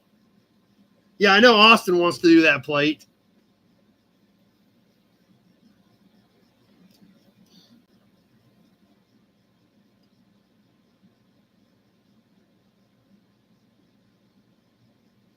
Brett at 15, coming up on the 1 minute mark, getting started good on this cap. Not the fanciest one, but a pretty cool one. Just like Guile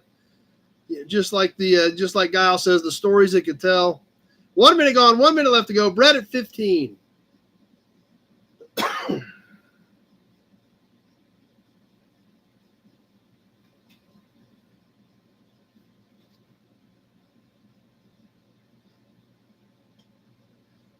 58 came off of Justin's 58 caddy hearse.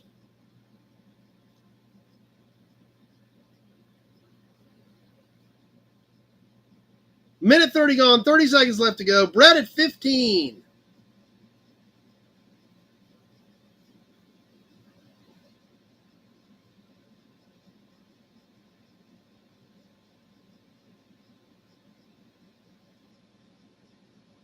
Coming down to the wire on this one. About ready to wrap it up. Brett at 15. No other bids on this. Oh, Randall at 20 with a nut farm. And that did it. Kevin had a 27 in there. Once again, a second too late. Nut farm at 20.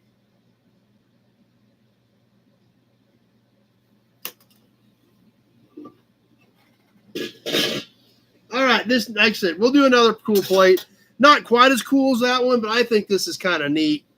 It is 1958. I'll give you that.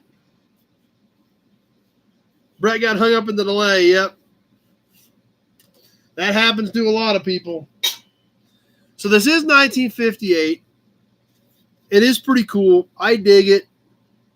I've got a few plates from this state that I have kept for myself. This one I'm going to send to one of you guys, going completely the other direction, to the Empire State of New York.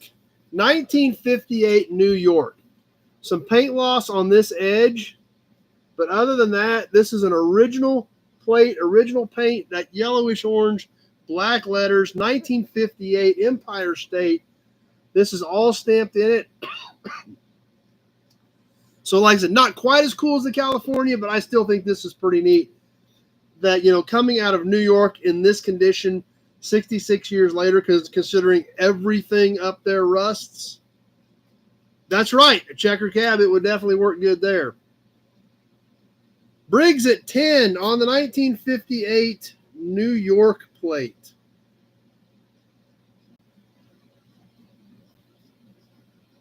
Tony at 10. Let's get this thing on the timer and see what happens.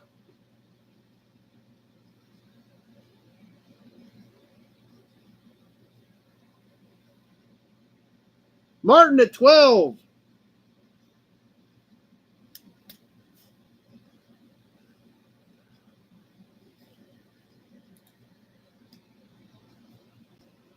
Tony, 15.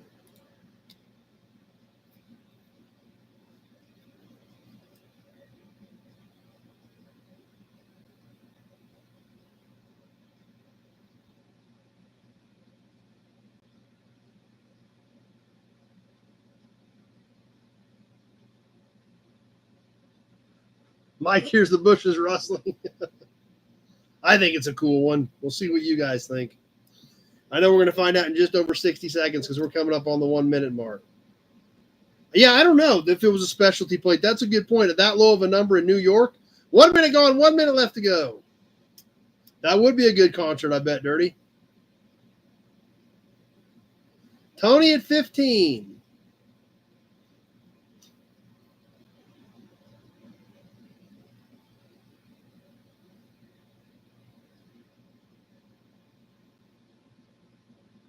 Briggs, 20.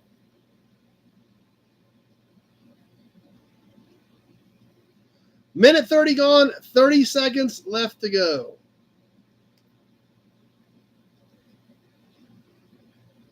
Martin, 21.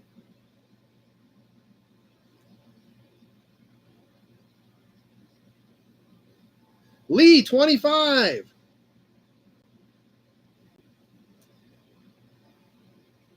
Few seconds left. Tony, 26. Coming out of the wire, just about ready to wrap it up. Any other snipers out there? No, Tony at 26 gets it done.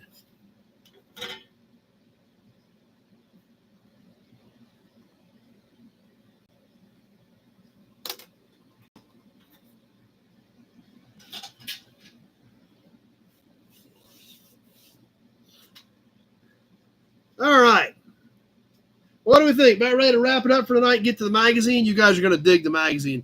Bill Disc has to jump off. Glad you were here tonight. The magazine has some killer stuff in it. So I think we'll kind of start working our way towards the magazine. Had a lot of fun tonight with the auction stuff. As always, we got some great stuff going to be heading to your guys' collection coming up this week.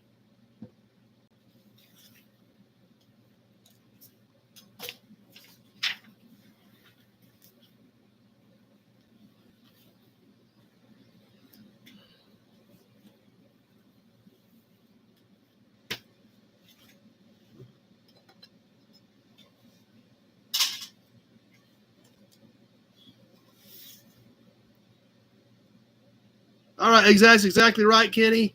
Congrats to all the winners. David stopped. Glad David's got to jump off. I know a lot of you guys got to get up in the morning, but the ones that can stick around, I think you're going to get a kick out of this magazine.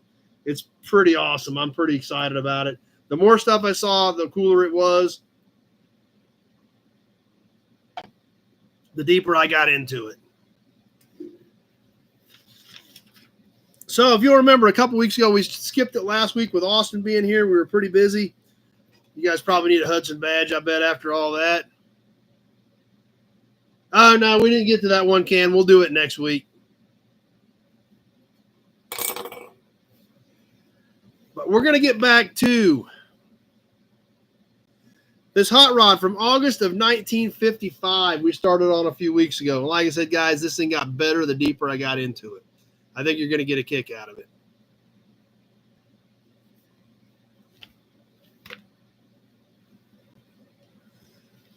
So we're going to start in the middle of the magazine now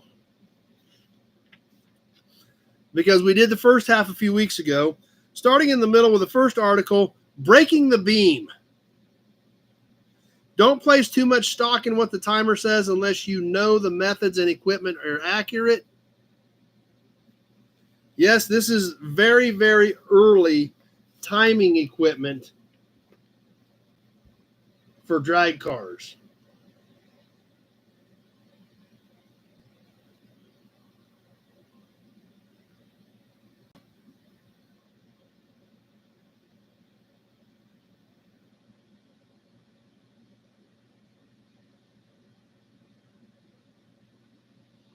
Lots of actual switches, manual gauges, not digital readouts, all kinds of stuff like that.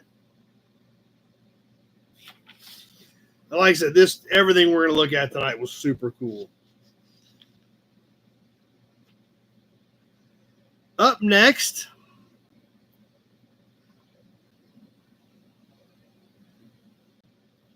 that 1,320 feet of strip can become an endless chicane if suspension isn't up to the horsepower.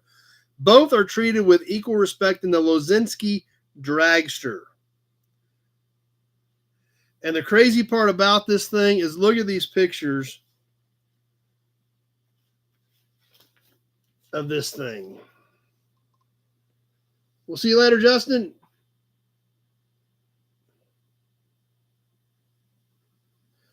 This was a pretty state-of-the-art deal for 1955.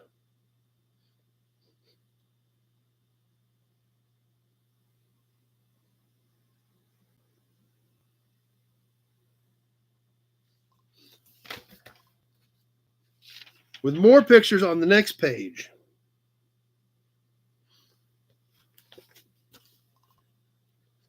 Very in-depth. Sounds great, Austin. Appreciate that. Now, obviously, they've got good pictures of this talking about the suspension and things like that on this dragster. Mike was 2. But the other thing we want to talk about is power plant. Now, about all this horsepower we keep referring to. After a siege of ill luck with the original flathead Ford, Ed turned to a DeSoto, and then very quickly to a Chrysler. The big V8 owned by Harry Duncan lists a surprisingly modest array of speed equipment. Herbert roller cam, Centala mag, Hillboard injection. The heads are polished and ported, Earth-shaking fuel mixtures insist on a change of rod inserts following each weekly burst of speed. So they were putting bearings in it every week, essentially. So he goes on to say, the Chrysler pulls harder when I throw it into high than it does in low coming off the line. I never have to worry about keeping the revs between gears. When asked how the engine felt, Ed commented, well, the DeSoto had a lot of muscle. It pulled 375 on the engine dyno, and now the Chrysler feels like 2 DeSotos. So you got to remember, we're in 1955. The overhead valve engine was still fairly new. The overhead valve V8 engine was still fairly new, just coming out in standard cars in Cadillac and Oldsmobile in 1949. And then, of course, the power plant running in this dragster coming out in 1951 with Chrysler, the first Hemi. And considering it's still 55, it has to be a 331 if it's a Chrysler, because that's all they made up to 55. Everything from 51 to 54 was an extended bell housing 331. 55 was a shortened bell housing 331, but it was still a 331. So even if they had a brand new engine, it was still a 331, because the 354 didn't come out until 56. So 331 Chrysler Hemi powered, beautiful state-of-the-art dragster for 1955.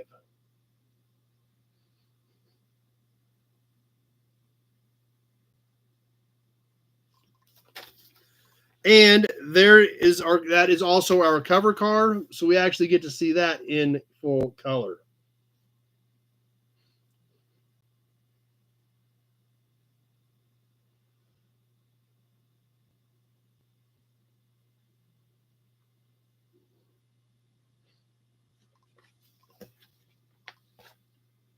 Oh, one other quick note.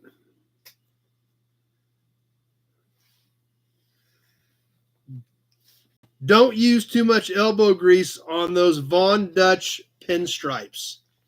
So this thing actually, not only was it a state-of-the-art dragster, playing with suspension systems, powered by a Hemi, it also had real deal Von Dutch pinstriping work on this car.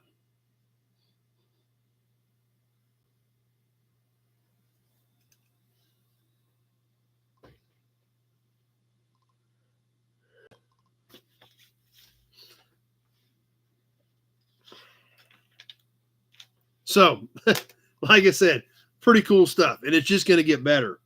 Tech article. Yes, back then a tech article had to be printed with pictures and explanations. You didn't click on YouTube and watch a video. Drop in the old bucket. Spring eyes reversed with a sledgehammer and anvil accounts for a 2-inch drop at the front of pre-49 Fords. This with the transverse spring that went across the front of Fords in that era. You can see it very clearly in this shot here. How to drop it. Thanks, Mike. Definitely hit that subscribe button. Basically, this literally talked about pulling the spring out of the car, taking the spring apart, and beating the leaves down to drop the car. Then reassembling the spring pack.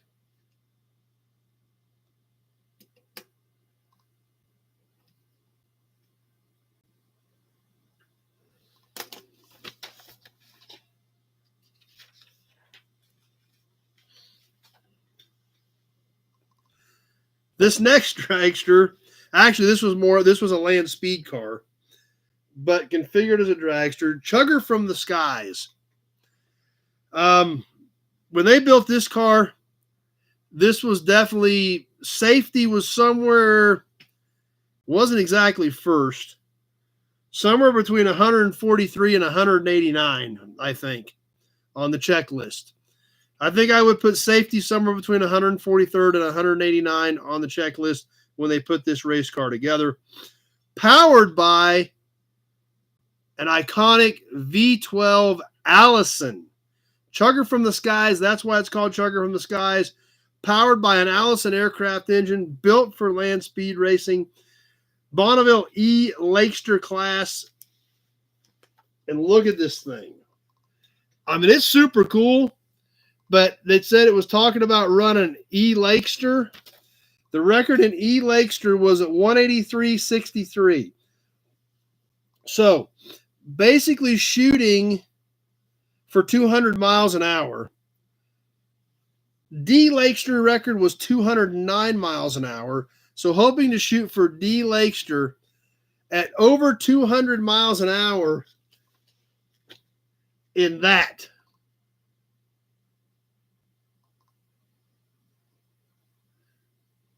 Well, that's true. They could have just completely ignored it. That's why I put it somewhere around 183 on their checklist, because it definitely wasn't first, second, or even third. It's cool, but I don't think I'd want to drive that at 200 miles an hour. And that's right. Just like Undead says, the brass clankers you'd have to jump in and strap into that thing. Yeah. Let that one soak in for a second. Jump into that and go run 200 miles an hour.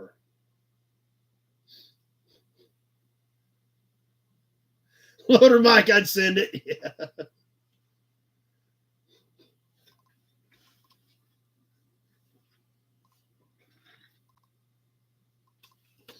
I told you guys there was some off-the-chain stuff in the magazine tonight.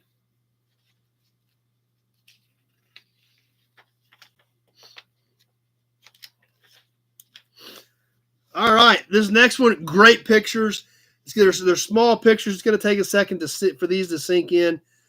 But if you'll remember, in 1955, the NHRA sent their drag safari out. National Hot Rod Association, in cooperation with the producers and distributors of Mobile Gas, presents Safari 55, beginning a 4-month series of regional drag championship drag events coast to coast. Just going to have to let you guys absorb these pictures, because that's pretty much all it is, are all these pictures. Just another race car, yeah.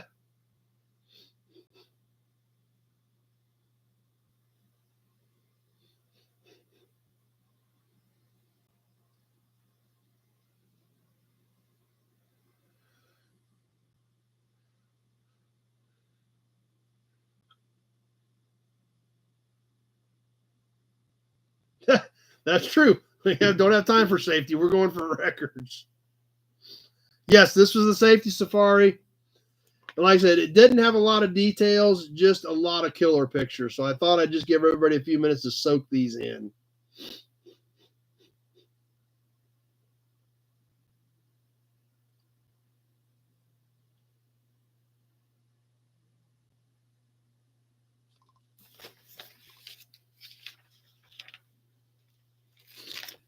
All right, this next article I thought was really cool. And you got to remember, we're in 1955. Things were much, much, much different in 1955. Not only in the car world, but technology in general, even in healthcare. And you say, healthcare, where are we going with this? Well, just hang in there with me. Bear with me for a second.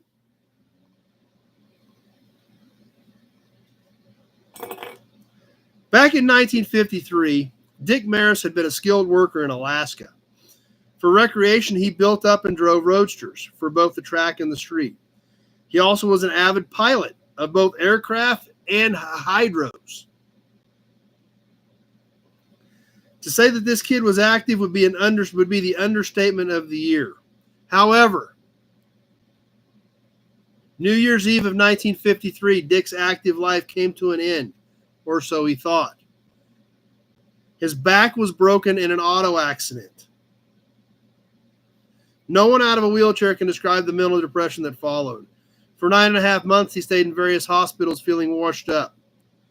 Then, he got on a plane and flew to LA for mental conditioning. While in the City of Angels, he was shown how folks in a similar plight get around. With proper mental attitude restored, Dick's thoughts turned to things mechanical. He purchased a 48 Cadillac convertible, had it fitted with hand controls. It felt good to be behind the wheel again. With the car at home in Portland, Oregon, Dick began to work. He bought a 53 Cat engine. Now you got to remember, the 48 convertible still was a flathead V8. So he buys a 53 331 overhead valve. He rebuilt it in a small shop in the back of his garage. Careful consideration given to every component as the engine was reassembled. All parts were kept to stock clearances, but each was made to fit, but good. So, and I'm not going to read the whole article, but there's some great pictures here. about this particular situation. There again, we're in 1955. And look at this.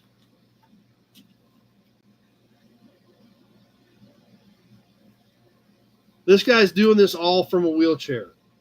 He's racing the car here. It shows him building the engine. Shows getting into the car himself, getting his own wheelchair in the back seat, driving with hand controls.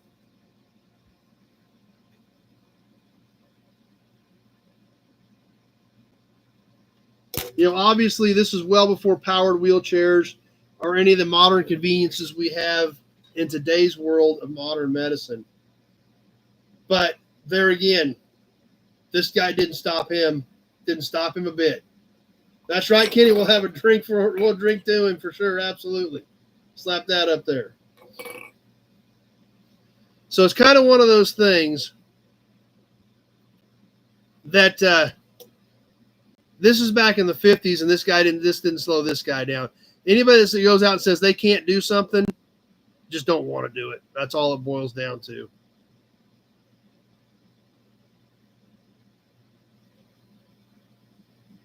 So I thought that was a pretty cool article.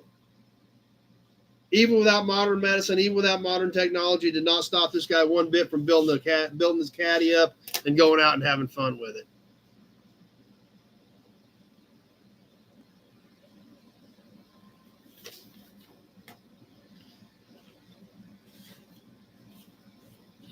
All right, how about some ads? That wraps us up for articles.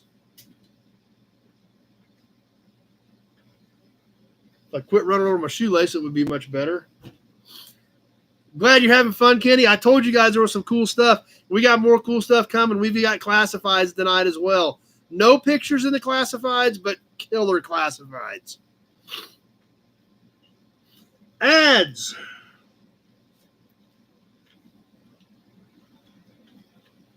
Starting off with these ones with the third pages, 3 ads in the third page. McGirt tubular push rods, V8 dual exhaust, and new original 55 styling genuine Continental kits, $49.50 complete. Well, these ads are a lot cooler. Will do, Randall. Thanks. Appreciate that. I'll keep an eye out on it. Tubular push rods from the McGirt Company. Chevy V8. Pretty big deal in 55. Just came out. Just hit the market. V8 dual exhaust.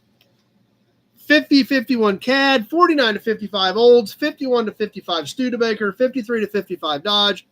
55 Chevy. 55 Pontiac. 35-55 Ford or Mercury. Complete exhaust system, less mufflers, $11.95 from Honest Charlie's. Exhaust cutouts, dumps, fits any exhaust pipe, any car, dash control kit included, $3.95 for dumps.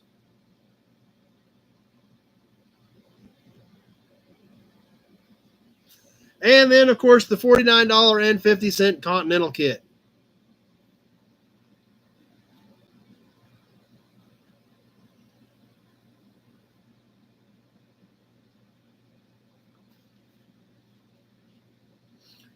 Up next, the ad we always love to check out anytime we get in this era from our friends at J.C. Whitney. Big 2-page ad. J.C. Whitney always had big ads in these magazines. Let's see what was on special this month.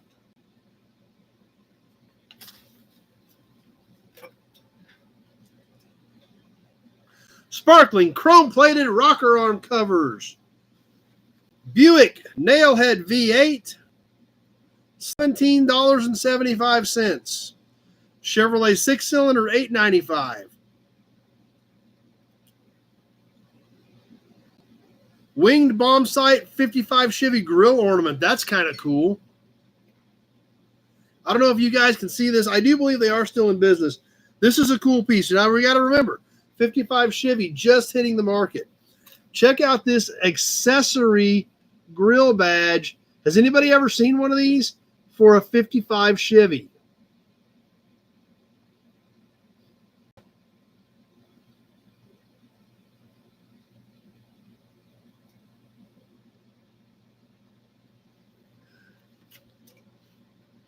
Let's see what else we got. Let's check out a couple of more things. Newest automobile chrome trim, chrome metallic tape. Yes, get chrome metallic tape to fix your chrome.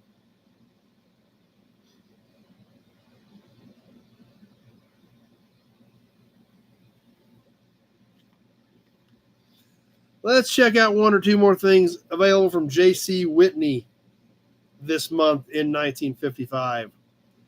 1955 Oldsmobile Fiesta prop type chrome plated wheel discs. So aftermarket Fiestas with a plain medallion or an Olds type medallion. Wow, that was pretty big money. Remember the Continental kit we just looked at was $49.50 for the whole Continental kit? A set of Fiesta style caps. Now these are aftermarkets, $33.50. That was fairly pricey. That was a lot of money back then.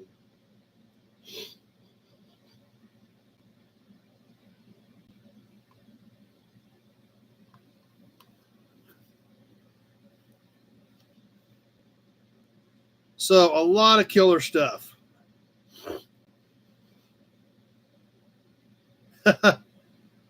Grill teeth, chrome grill teeth. Chevy and Ford. Chevy 49 to 51, set of 3, $8.95. 52 Chevy, set of 4, $11.95. 4950 Ford, set of 4, $13.79. 51 and 53 Ford, 4 of them for $8.29. Or 52 Ford, a set of 4, $12.85 for grill teeth.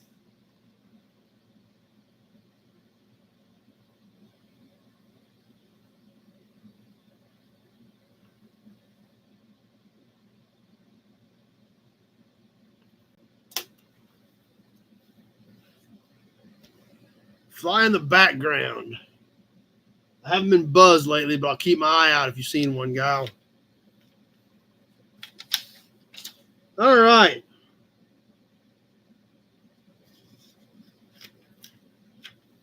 Another cool ad.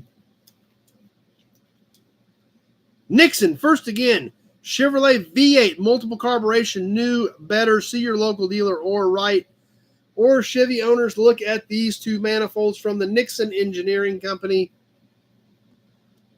There again, Chevrolet V8, brand new. It's kind of hard to think that obviously in today's world, the small block Chevy has been a part of the industry since 1955, almost, over 70 years, almost 70 years. You almost don't even remember the world without a small block Chevy. At this point in time, that was brand spanking new. It was neat to even see one probably. Tony's having fun. I told you guys this was a good magazine. So I hope you guys are really enjoying it as much as I enjoyed getting it ready.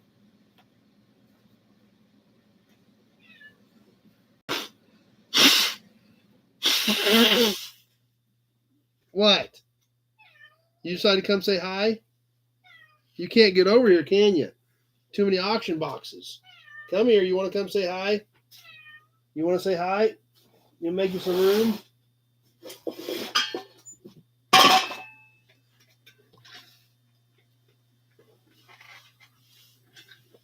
Okay. Back to the last couple ads. Then we're going to bust into the classifieds. The next ad. Watch the Sumar entries in the Indianapolis 500 with 43% more supercharged horsepower for your engine from the McCulloch Superchargers.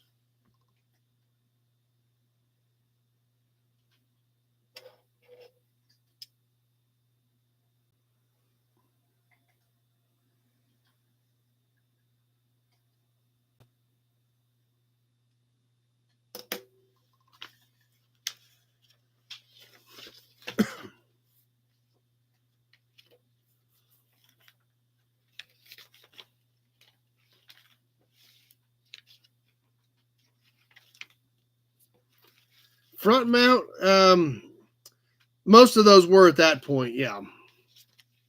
fact, I think all the McCullochs in that era were all the front mount deal. Only ads you get are the ones that we talk about. Couple more we're going to check about. All going to exhaust on this next page. Only engineered tone muffler on the market, Dynatone.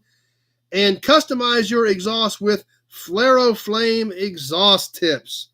The new tailpipe attachment that gives your car the jet look.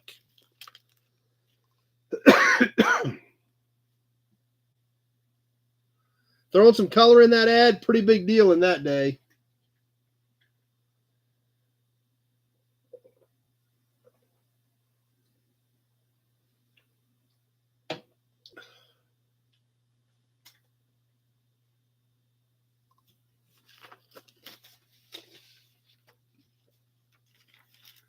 And one more ad, then we're going to catch the back cover ad, then we're into the classifieds.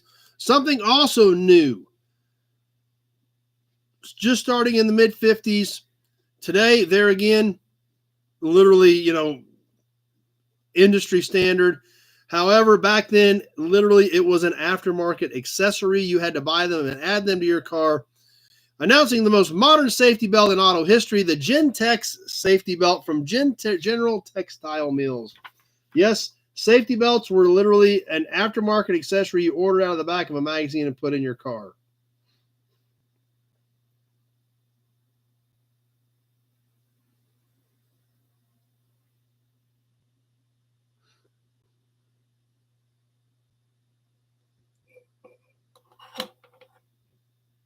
Hudson badge.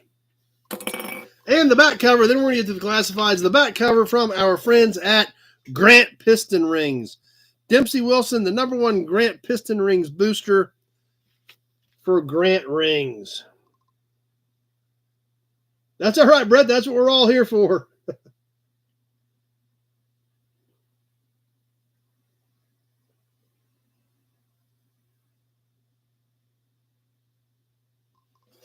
Now, I promised you guys classifieds, right? Let's get to those. And there's some cool stuff in here too. So hope you guys have been happy so far with this magazine. I know I kind of hyped it up a little bit, but I thought these articles and ads so far were really, really great. So I hope that you guys weren't let down with it. And let's get into Hot Rod Mart for sale. Now, I'm going to show you what I'm looking at so you know there are really no pictures whatsoever. These are all the classified ads here. No pictures with any of the classifieds at all.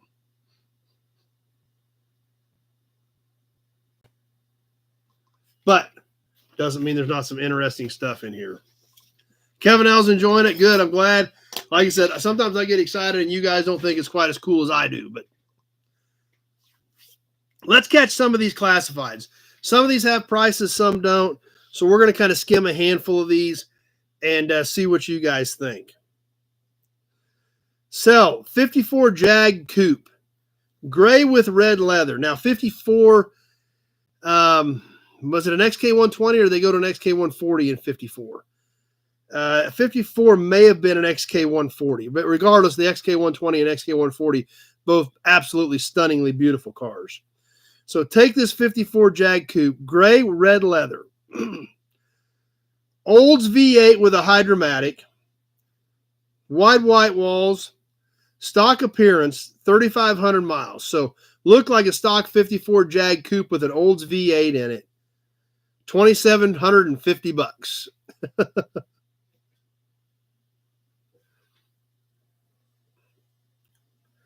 Let's see, what else do we have?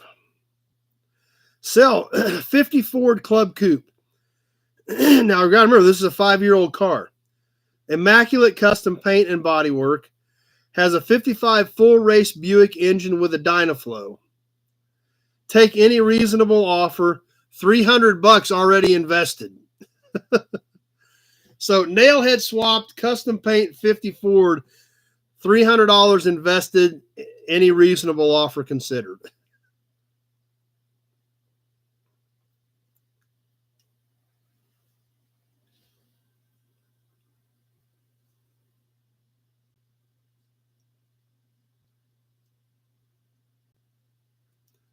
Sell Dragster, built with absolutely finest equipment. Photos and detailed info will be sent to serious inquiries. So, but it doesn't say much about it, but it's $895 for a full professional built dragster.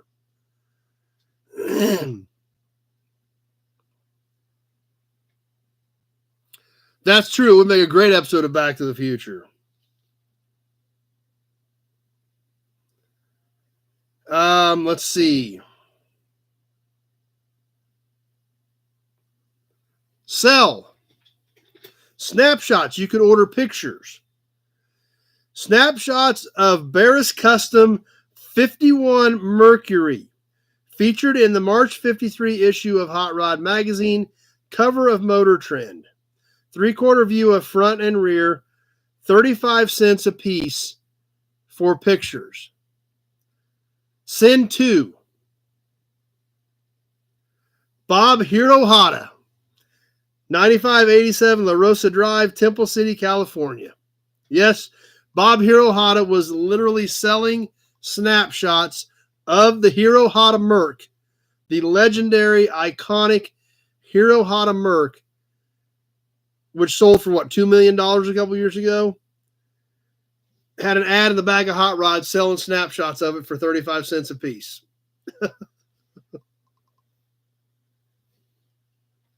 And it just gets better. The next car, we're at the bottom of the first column. The next car does not have a price on it, unfortunately, but it is definitely not a classified ad that you see on a very regular basis, and that is what makes this stuff so awesome. Sell. Tucker car, 1,908 miles. Body French blue, top light gray. It was in East Chicago. You don't see that very often. Just a little classified ad in the back of Hot Rod for a Tucker with 1,900 miles on it in 1955.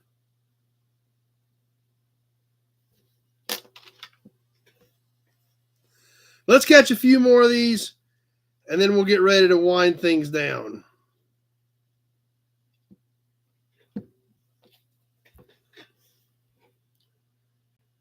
Let's see. They're so small, it's kind of hard to see. Sell 100-inch wheelbase chassis. 52 CAD engine, complete, never run. Henry J frame, LaSalle transmission, Olds rear end. So basically, this is basically a rough dragster. Brett's got to jump off. Glad you were here. Henry J chassis, caddy powered, LaSalle tranny, Olds rear end. I lost my line here. $700.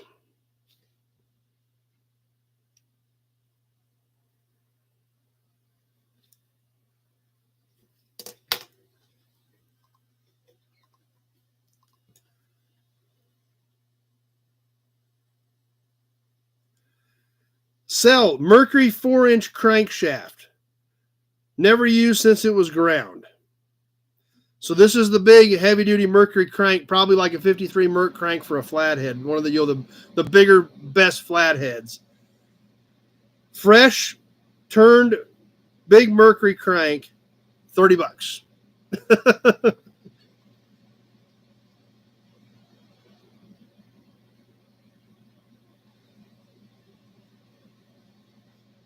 Chrysler V8, complete, 9,000 miles, engine guaranteed, delivered within 500 miles, $250.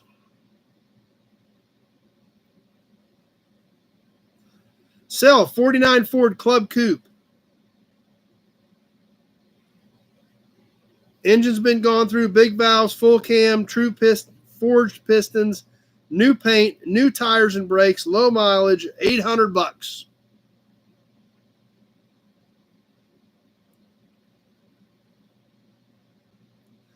Sell 40 Fordilac Deluxe Club Coupe, completely custom interior and exterior with special brakes.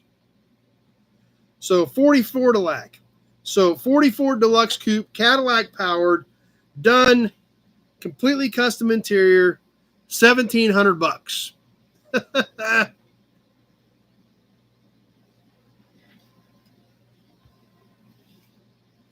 Let's catch a couple more, then we're going to wrap things up tonight.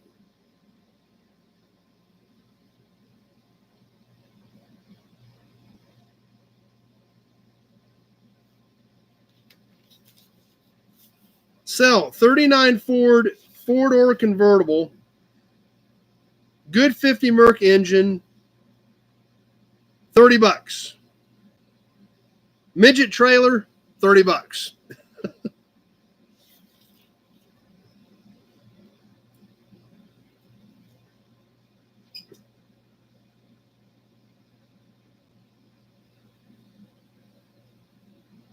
Trying to find stuff with prices on it here as we're going through. So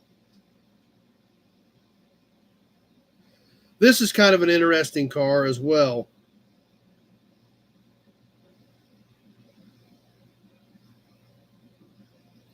Catch a couple more here real quick. Sell 51 Frazer four-door convertible. Yes, they made a four-door convertible in Frazer in 51. Just a handful. Extremely rare car. 51 Frazer four-door convertible. 51 Olds V8 engine, hydromatic transmission, dual pipes and headers. Top, body, and upholstery, all excellent. New paint, mechanically A1. So an extremely rare four-door 51 Frazer convertible. Olds V8 powered, completely done. Best offer over $1,000. Boom. And one more dead fly.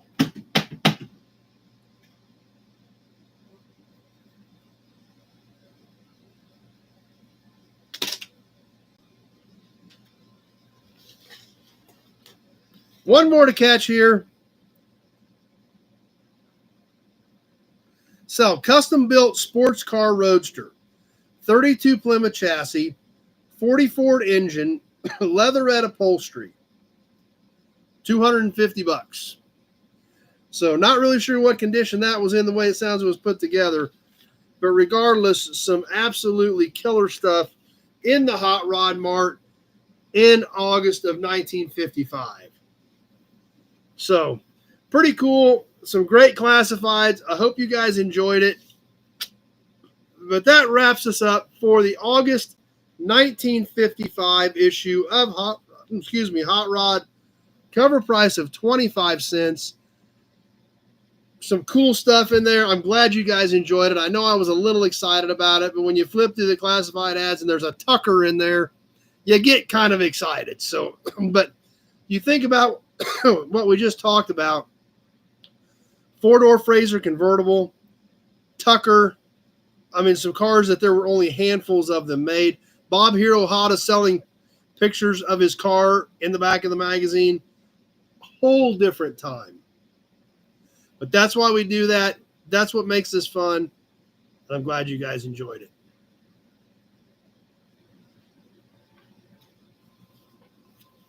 With that, thanks, Tony. Appreciate that. Let's go ahead and wind things down for tonight. What's coming up this week? I got a parts video of some stuff I drug in about a month ago I need to share with you guys. And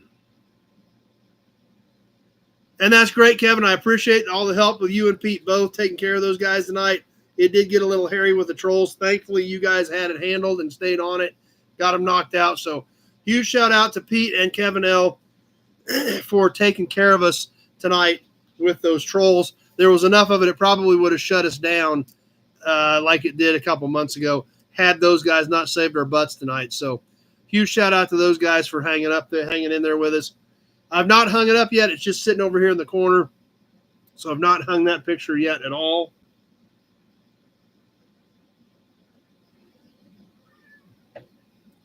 So I've got a parts video. I did get a little bit of new inventory shot last week as well. Now that I'm through the auction, I'll get back on picking some cars up, getting you guys some more content, going out and doing some more digging, and get a little more consistent. The last few weeks, you know, my content just absolutely was not consistent. And that's just because I wasn't, you know, we were so tied up with the auction, just didn't have time to do it. Come here, great kitty. You want to say hi?